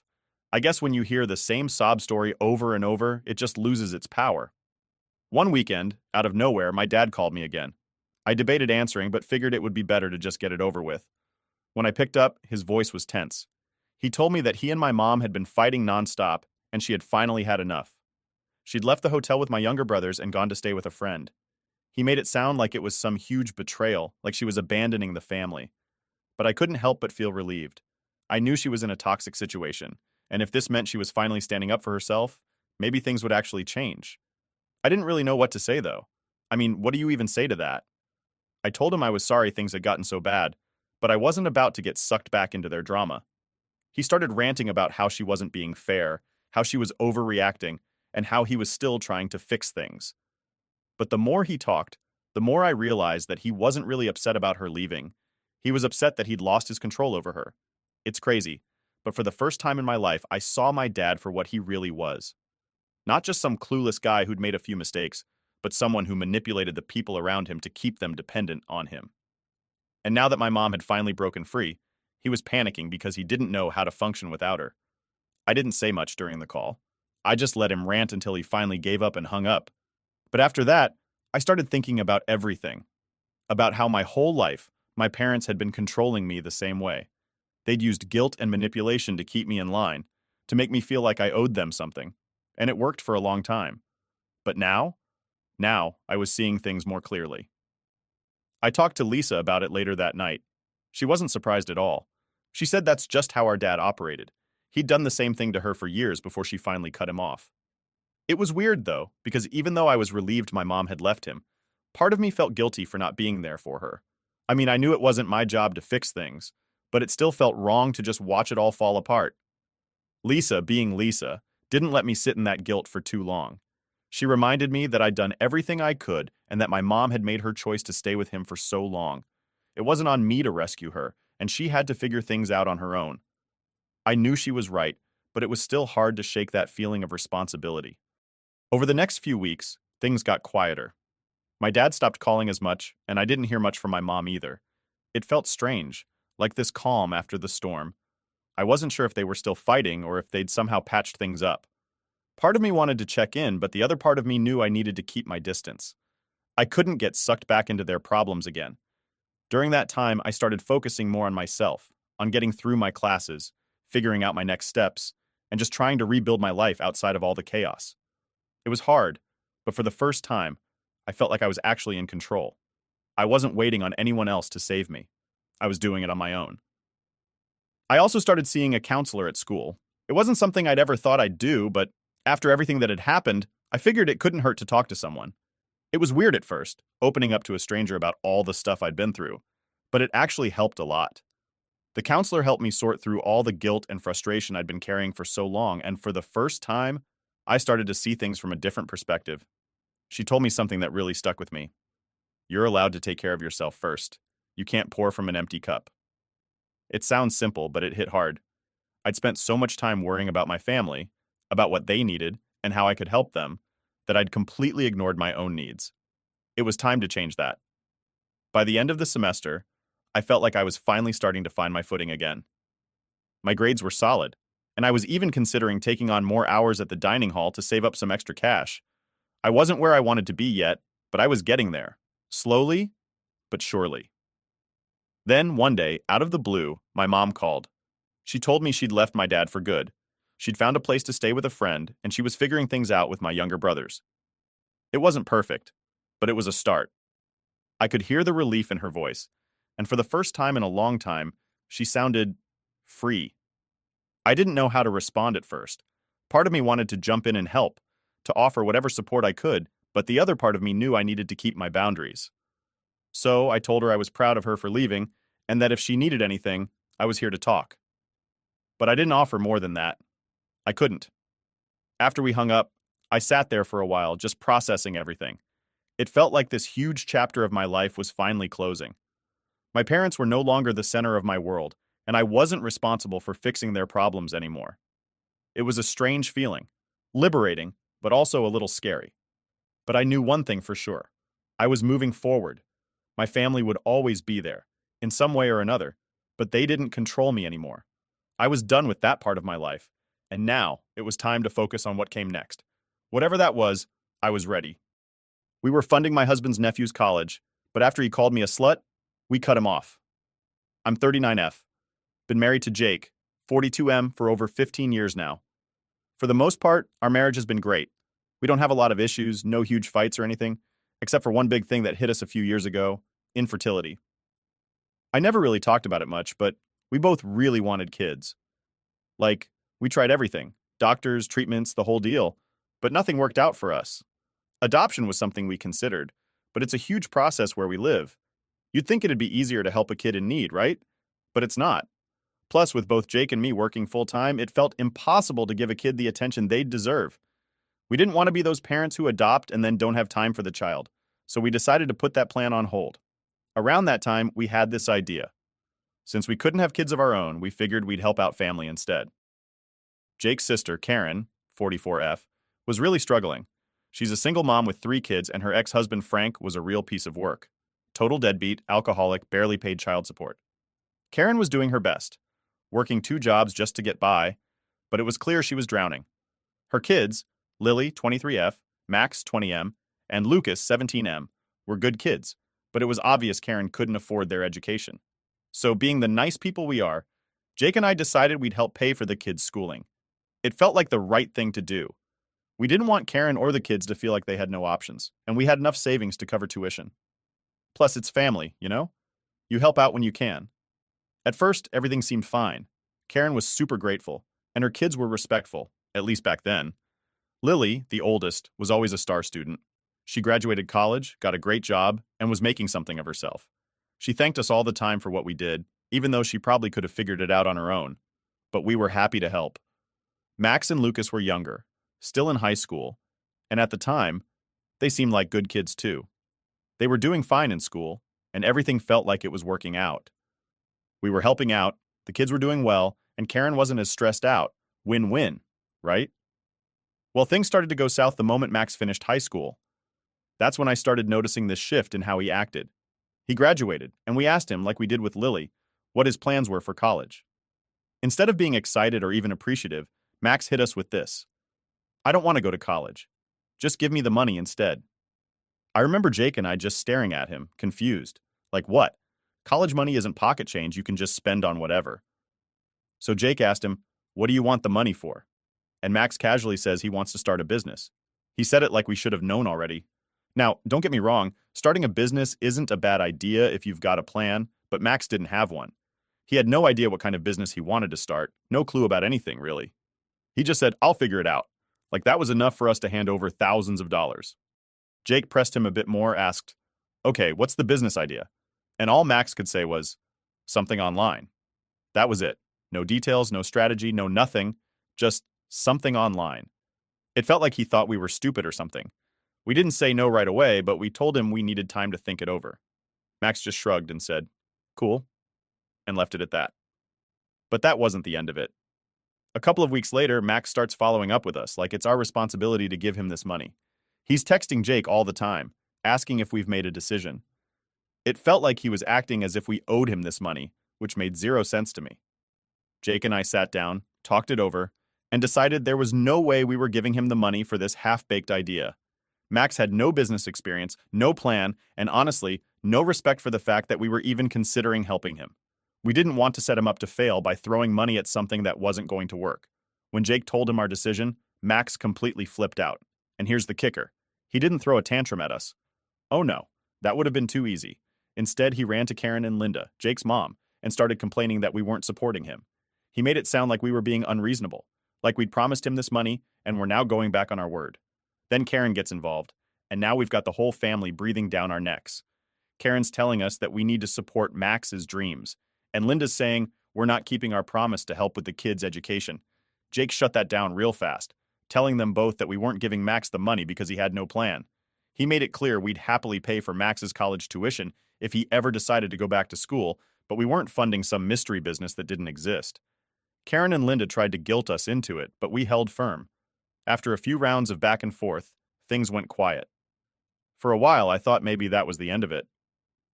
Karen mentioned something about selling some family heirlooms to give Max the money, which sounded like a terrible idea, but we stayed out of it. Whatever she wanted to do was her business.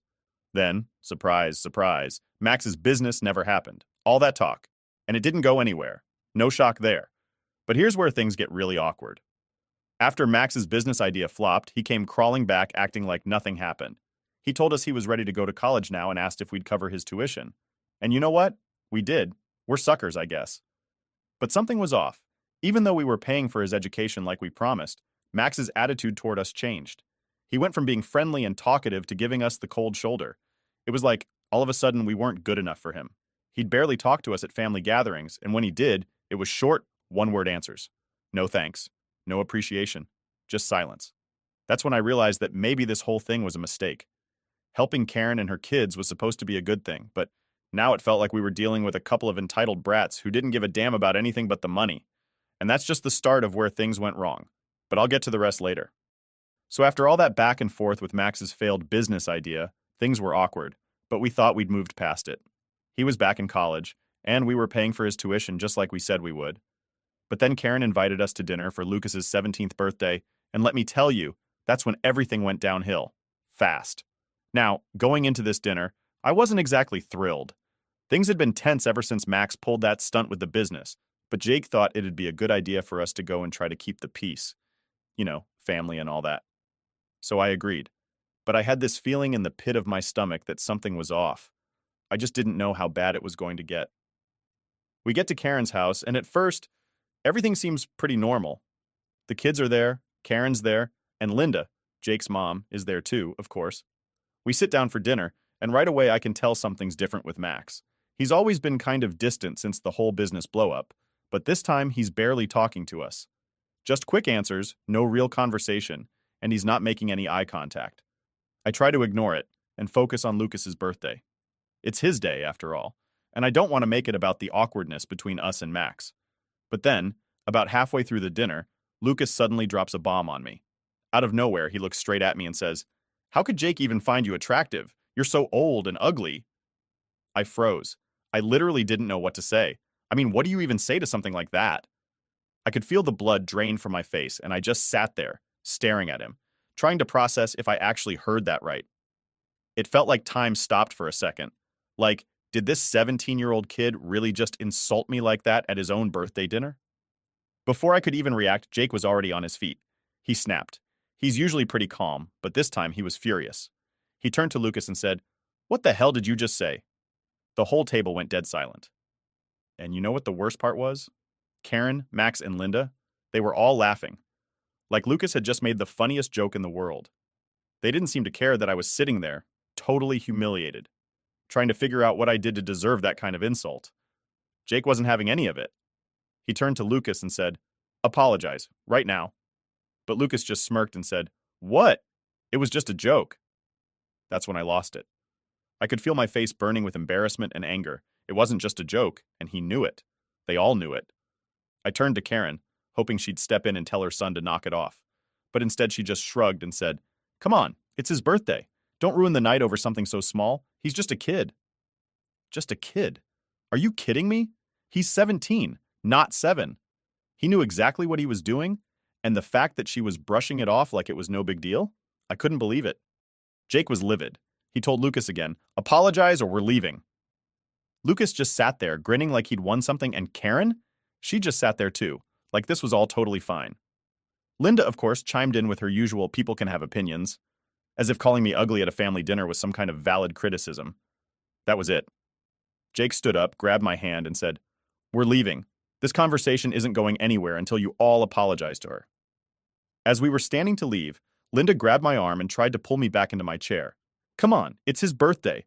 Don't make a big deal out of this. He didn't mean anything by it," she said, as if I was the one making things awkward. She actually had the nerve to tell me that I should know how to handle criticism from kids. I yanked my arm away from her and said, "He's not a kid, and even if he was, it's your job to teach him some damn manners." And here's the kicker. While all this was going on, I could see Lucas and Max sitting there, smirking like this whole thing was some kind of game to them. They thought it was funny, like they'd accomplished exactly what they set out to do, make me feel like crap. I stared at them both and said, "It's not funny. You guys are mean, and one day you're going to pay for treating people like this." Then I walked out before anyone could say anything else. Jake followed right behind me, fuming. As we got in the car, I could feel the anger bubbling up inside of me. I was shaking. Not because of what Lucas had said, but because of how everyone else acted like it wasn't a big deal. Like it was my problem for being upset. Like I was the one overreacting. We drove home in silence, but I could tell Jake was just as furious as I was. When we got home, we didn't even talk about it. We both just needed to cool down and process what had happened. But it didn't stop there. A week later, Karen and Linda showed up at our house unannounced, trying to apologize. I'll save the details of that disaster for later, but let's just say it was one of the fakest apologies I've ever heard. And you know what? Lucas never apologized. Not once. The whole thing was a wake-up call for me. I realized that no matter how much we helped Karen and her kids, no matter how much we gave, it didn't matter. They didn't respect us. They didn't care about us. And that was the moment I knew things were never going to be the same again. So, after that whole disaster at Lucas's birthday dinner, Jake and I decided to keep our distance from Karen and the rest of them. Honestly, we were done. You can only take so much disrespect before you just stop caring. But of course, it didn't take long for them to come crawling back, and surprise, surprise, they didn't come back with any real apologies. No, they came back because they wanted something from us. It had been maybe a week since the dinner incident when I came home one afternoon to find Karen and Linda standing in our living room, arguing with Jake. I hadn't even made it all the way inside the house before I knew this was going to be bad. They were going at it.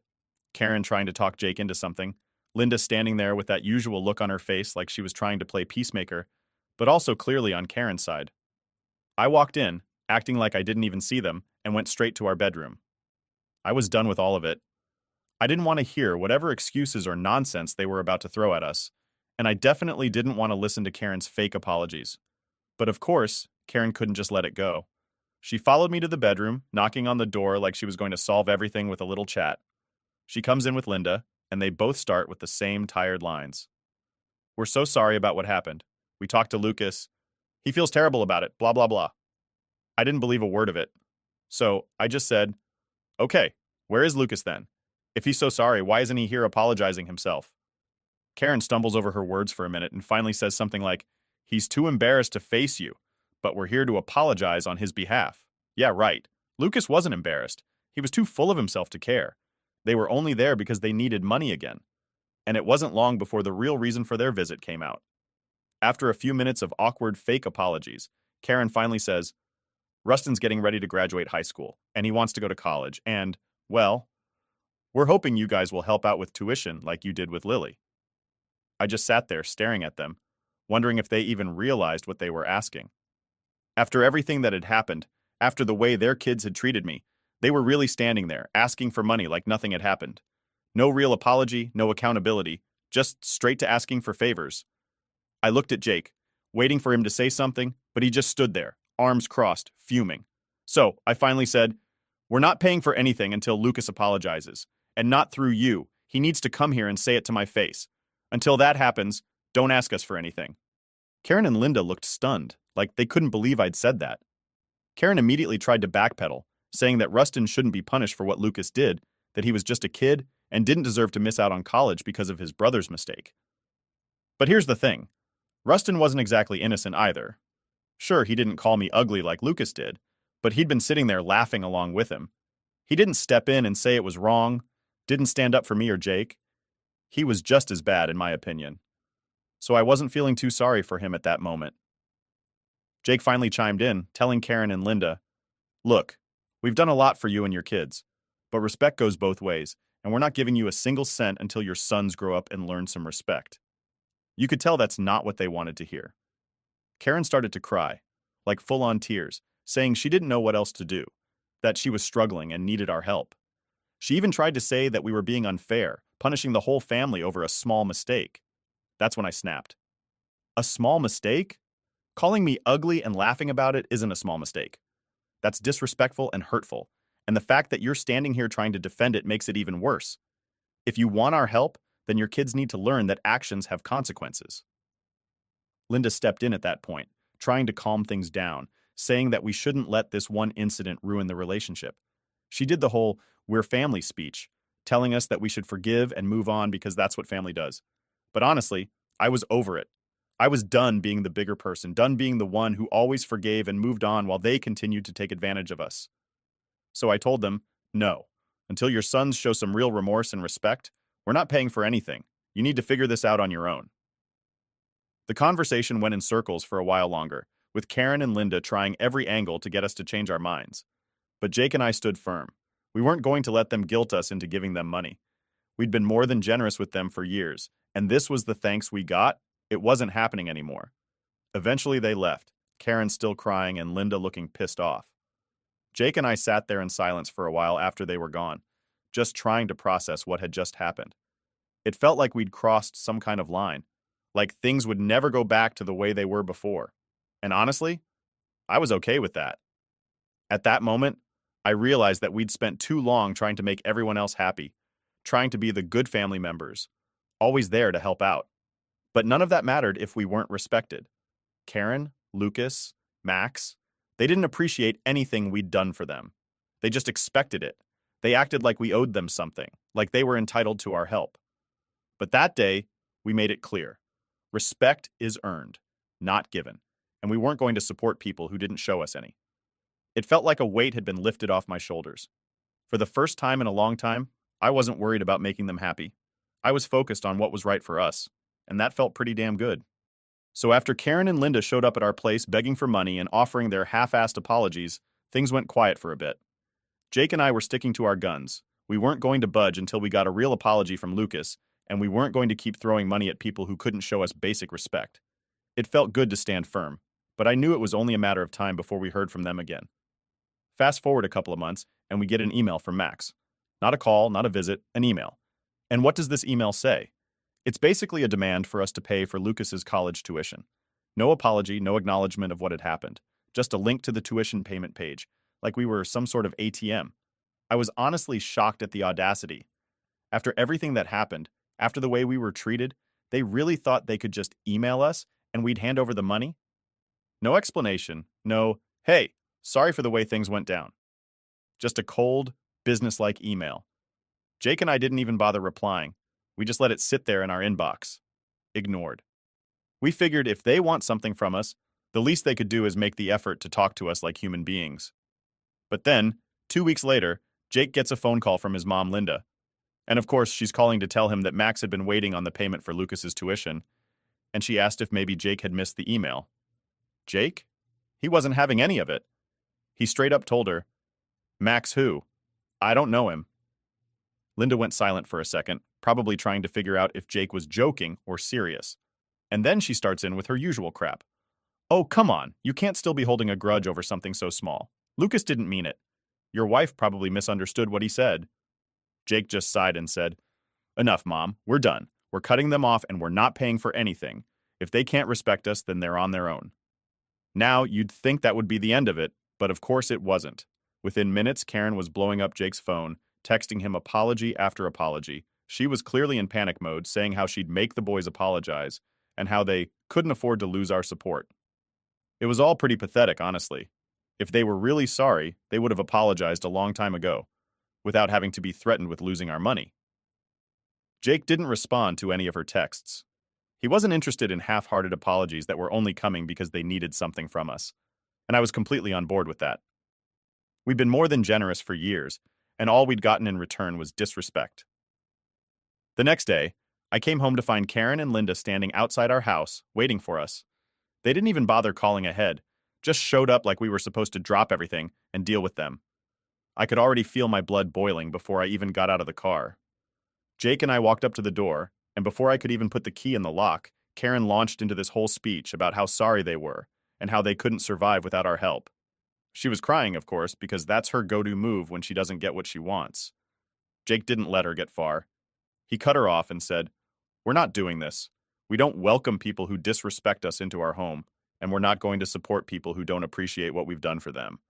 You should have come to us with an apology a long time ago, not just because you need money now. Karen was desperate. She started pleading, saying that she and the boys were really sorry and just wanted another chance. But Jake wasn't buying it. He asked her, If the boys are so sorry, why aren't they here with you right now? Why didn't they come to apologize themselves? Karen froze for a second, and that's when Linda stepped in, trying to smooth things over like she always does. You know how kids are, she said. They're young and hormonal, and they don't always think about the consequences of their actions. But we, as adults, should know better. We shouldn't let this one mistake ruin their future. And that's when I lost it. I wasn't going to let her keep making excuses for those entitled brats. Calling me ugly and laughing about it isn't some teenage mistake, I told her. That's pure disrespect, and the fact that you're standing here defending them instead of holding them accountable just shows why they act the way they do. They've never had to face any real consequences for their behavior because you've always covered for them. I could see the look on Karen's face, and I knew she wasn't expecting me to come at her like that, but I wasn't done. I feel sorry for your boys, I told her, because they're going to have a hard time in life if they don't learn some basic respect. And that's on you, Karen. You've let them grow up thinking they can treat people however they want and still get whatever they ask for. That's not how the world works. The whole time, Linda just stood there, looking like she wanted to say something but didn't know what. Karen, on the other hand, was starting to get defensive, like she was about to argue back, but Jake stepped in before she could. "We've given you plenty of chances," he said, "but this is it. We're done. Don't ask us for anything else." Karen started crying again, trying to play the victim, but neither of us were falling for it. Jake just opened the door and said, "It's time for you to go." They left after that, and honestly, it felt like a weight had been lifted off my shoulders. For years, we'd bent over backward to help Karen and her kids. And for what? Nothing but entitlement and disrespect. I knew we'd made the right choice. We were done being taken advantage of. And from that point on, we were cutting them off completely. No more money, no more help. They were on their own, and if that meant they had to struggle a little to learn some lessons, then so be it. Update 1. After we told Karen and Linda to leave and made it clear that we were cutting them off, I thought we might finally get some peace. But that's not how things go with people like them, I guess. If you're thinking they left us alone after that, you'd be wrong. It didn't take long for them to come back around, trying different ways to guilt us into giving them what they wanted. This time, though, we didn't cave. We were done. So a few weeks after the big confrontation at our house, Jake and I got invited to a family event. Jake's grandfather was turning 75, and the whole family was going to be there to celebrate. We weren't sure if we wanted to go. The idea of spending a day surrounded by Karen, Max, and Lucas didn't exactly thrill me, but Jake's grandpa had always been good to us, and we didn't want to miss his big day because of the drama. So, we decided to go. When we got there, everything seemed fine at first. People were mingling, laughing, and catching up. Grandpa was in a good mood, and it looked like the day was going to go smoothly. We'd managed to avoid Karen and her boys so far, which was already a win in my book. But of course, that wasn't going to last. I should have known better. I was standing with Jake, talking to his cousin when I noticed Lucas and Max watching me from across the room. They weren't even trying to hide it. Just standing there, staring at me like I was some sort of joke. I ignored them at first, trying not to let it ruin my mood, but I could feel their eyes on me the entire time. Every time I glanced their way, they were whispering to each other, smirking, like they were up to something. Now, I'm not the type of person who lets things slide easily, but it was Grandpa's day, and I didn't want to cause a scene. I tried to tell myself I was overreacting. Maybe they weren't even talking about me, and I was just being paranoid. But that feeling in my gut was telling me I wasn't wrong. Then, during the toast, Jake's dad was giving this heartfelt speech about family and how much Grandpa meant to all of us. I caught Lucas staring right at me, whispering something to Max. Max laughed, and I could see them both looking down at my dress, grinning like idiots. It was disgusting. These kids were half my age, and they were acting like creeps, checking me out and making jokes like they were in some kind of middle school locker room. At that moment, I decided I wasn't going to just sit there and take it. Enough was enough.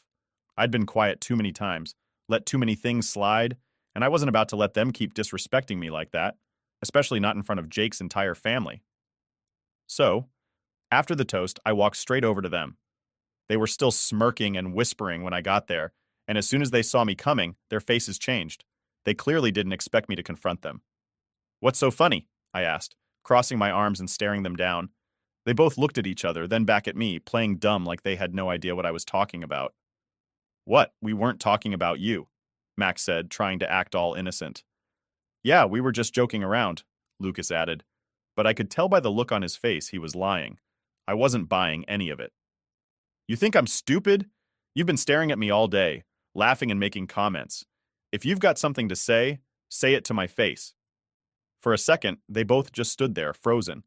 Lucas looked like he was going to say something, but then Max, who I guess thought he was being clever, muttered under his breath, "What a slut," and they both started laughing.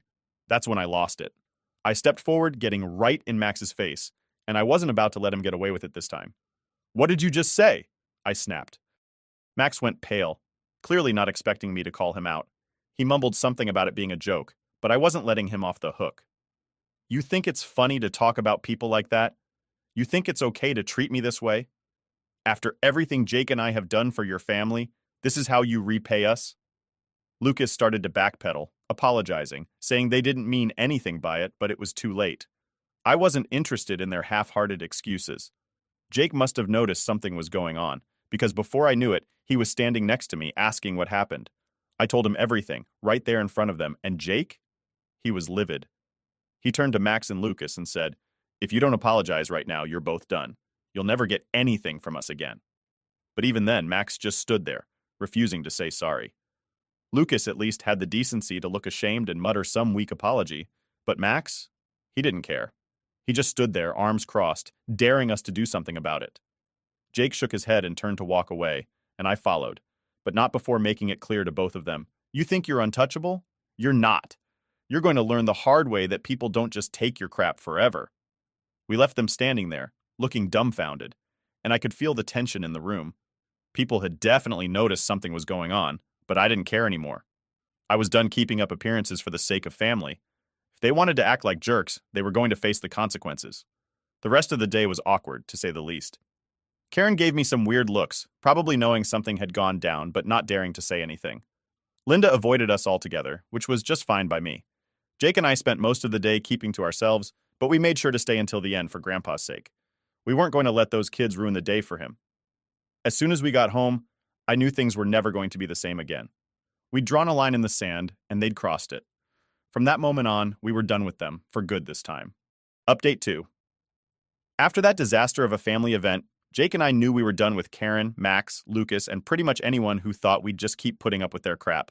But of course, they didn't make it easy to cut ties. Karen and Linda kept trying to contact us, as if they could somehow undo all the disrespect with a few fake apologies. One day, about a week after the family event, I was at home, minding my own business, when my phone started blowing up with texts. First, it was Linda, then Karen. They both sent long messages practically begging us to let bygones be bygones and move past this. I didn't even have to read the whole thing to know what it was. More guilt trips, more attempts to make us feel bad for not being forgiving enough. I didn't respond. Neither did Jake. We weren't about to fall into that trap again. We'd already made our decision, and we weren't going to let them weasel their way back into our lives just because they needed something from us. Then a couple of days later, Karen showed up at Jake's work. She didn't text, didn't call, just showed up like that would somehow fix everything. She sat in the lobby for over an hour, waiting for Jake to come out and talk to her. But when Jake found out she was there, he didn't even bother going down. He told the receptionist to let her know he was busy and couldn't see her. Karen left after a while, probably realizing her guilt trip tactic wasn't going to work this time. But that wasn't the end of it. A few days later, I got a message from Lily, Karen's oldest daughter. Now, Lily was always the one we actually liked. She was respectful, she worked hard, and she didn't seem to have that same entitled attitude that Max and Lucas had. She had moved away for work and was doing great, so we didn't expect to hear from her in the middle of all this drama. Her message was short, but straight to the point. She apologized for how her family had treated us and told me she completely understood why we'd cut them off. She even said she'd had her own issues with Karen and the boys lately, and that she wasn't surprised things had blown up like they had. Lily didn't try to guilt me, didn't ask for anything. She just said she hoped we were doing okay and wanted us to know that she was on our side. I'll be honest, that message meant a lot. It reminded me that not everyone in that family was a lost cause. Lily was proof that you could grow up in the same environment and still turn out to be a decent person. We responded to her, thanked her for her kind words, and let her know we appreciated her reaching out. It was a small moment of peace in all the chaos, and honestly, it made me feel better about the whole situation. It reminded me that Jake and I had made the right decision by cutting off the people who didn't deserve our kindness, and from that point on, we stayed firm. No contact, no more chances. We were finally free of their drama, and honestly, it felt like a weight had been lifted off our shoulders.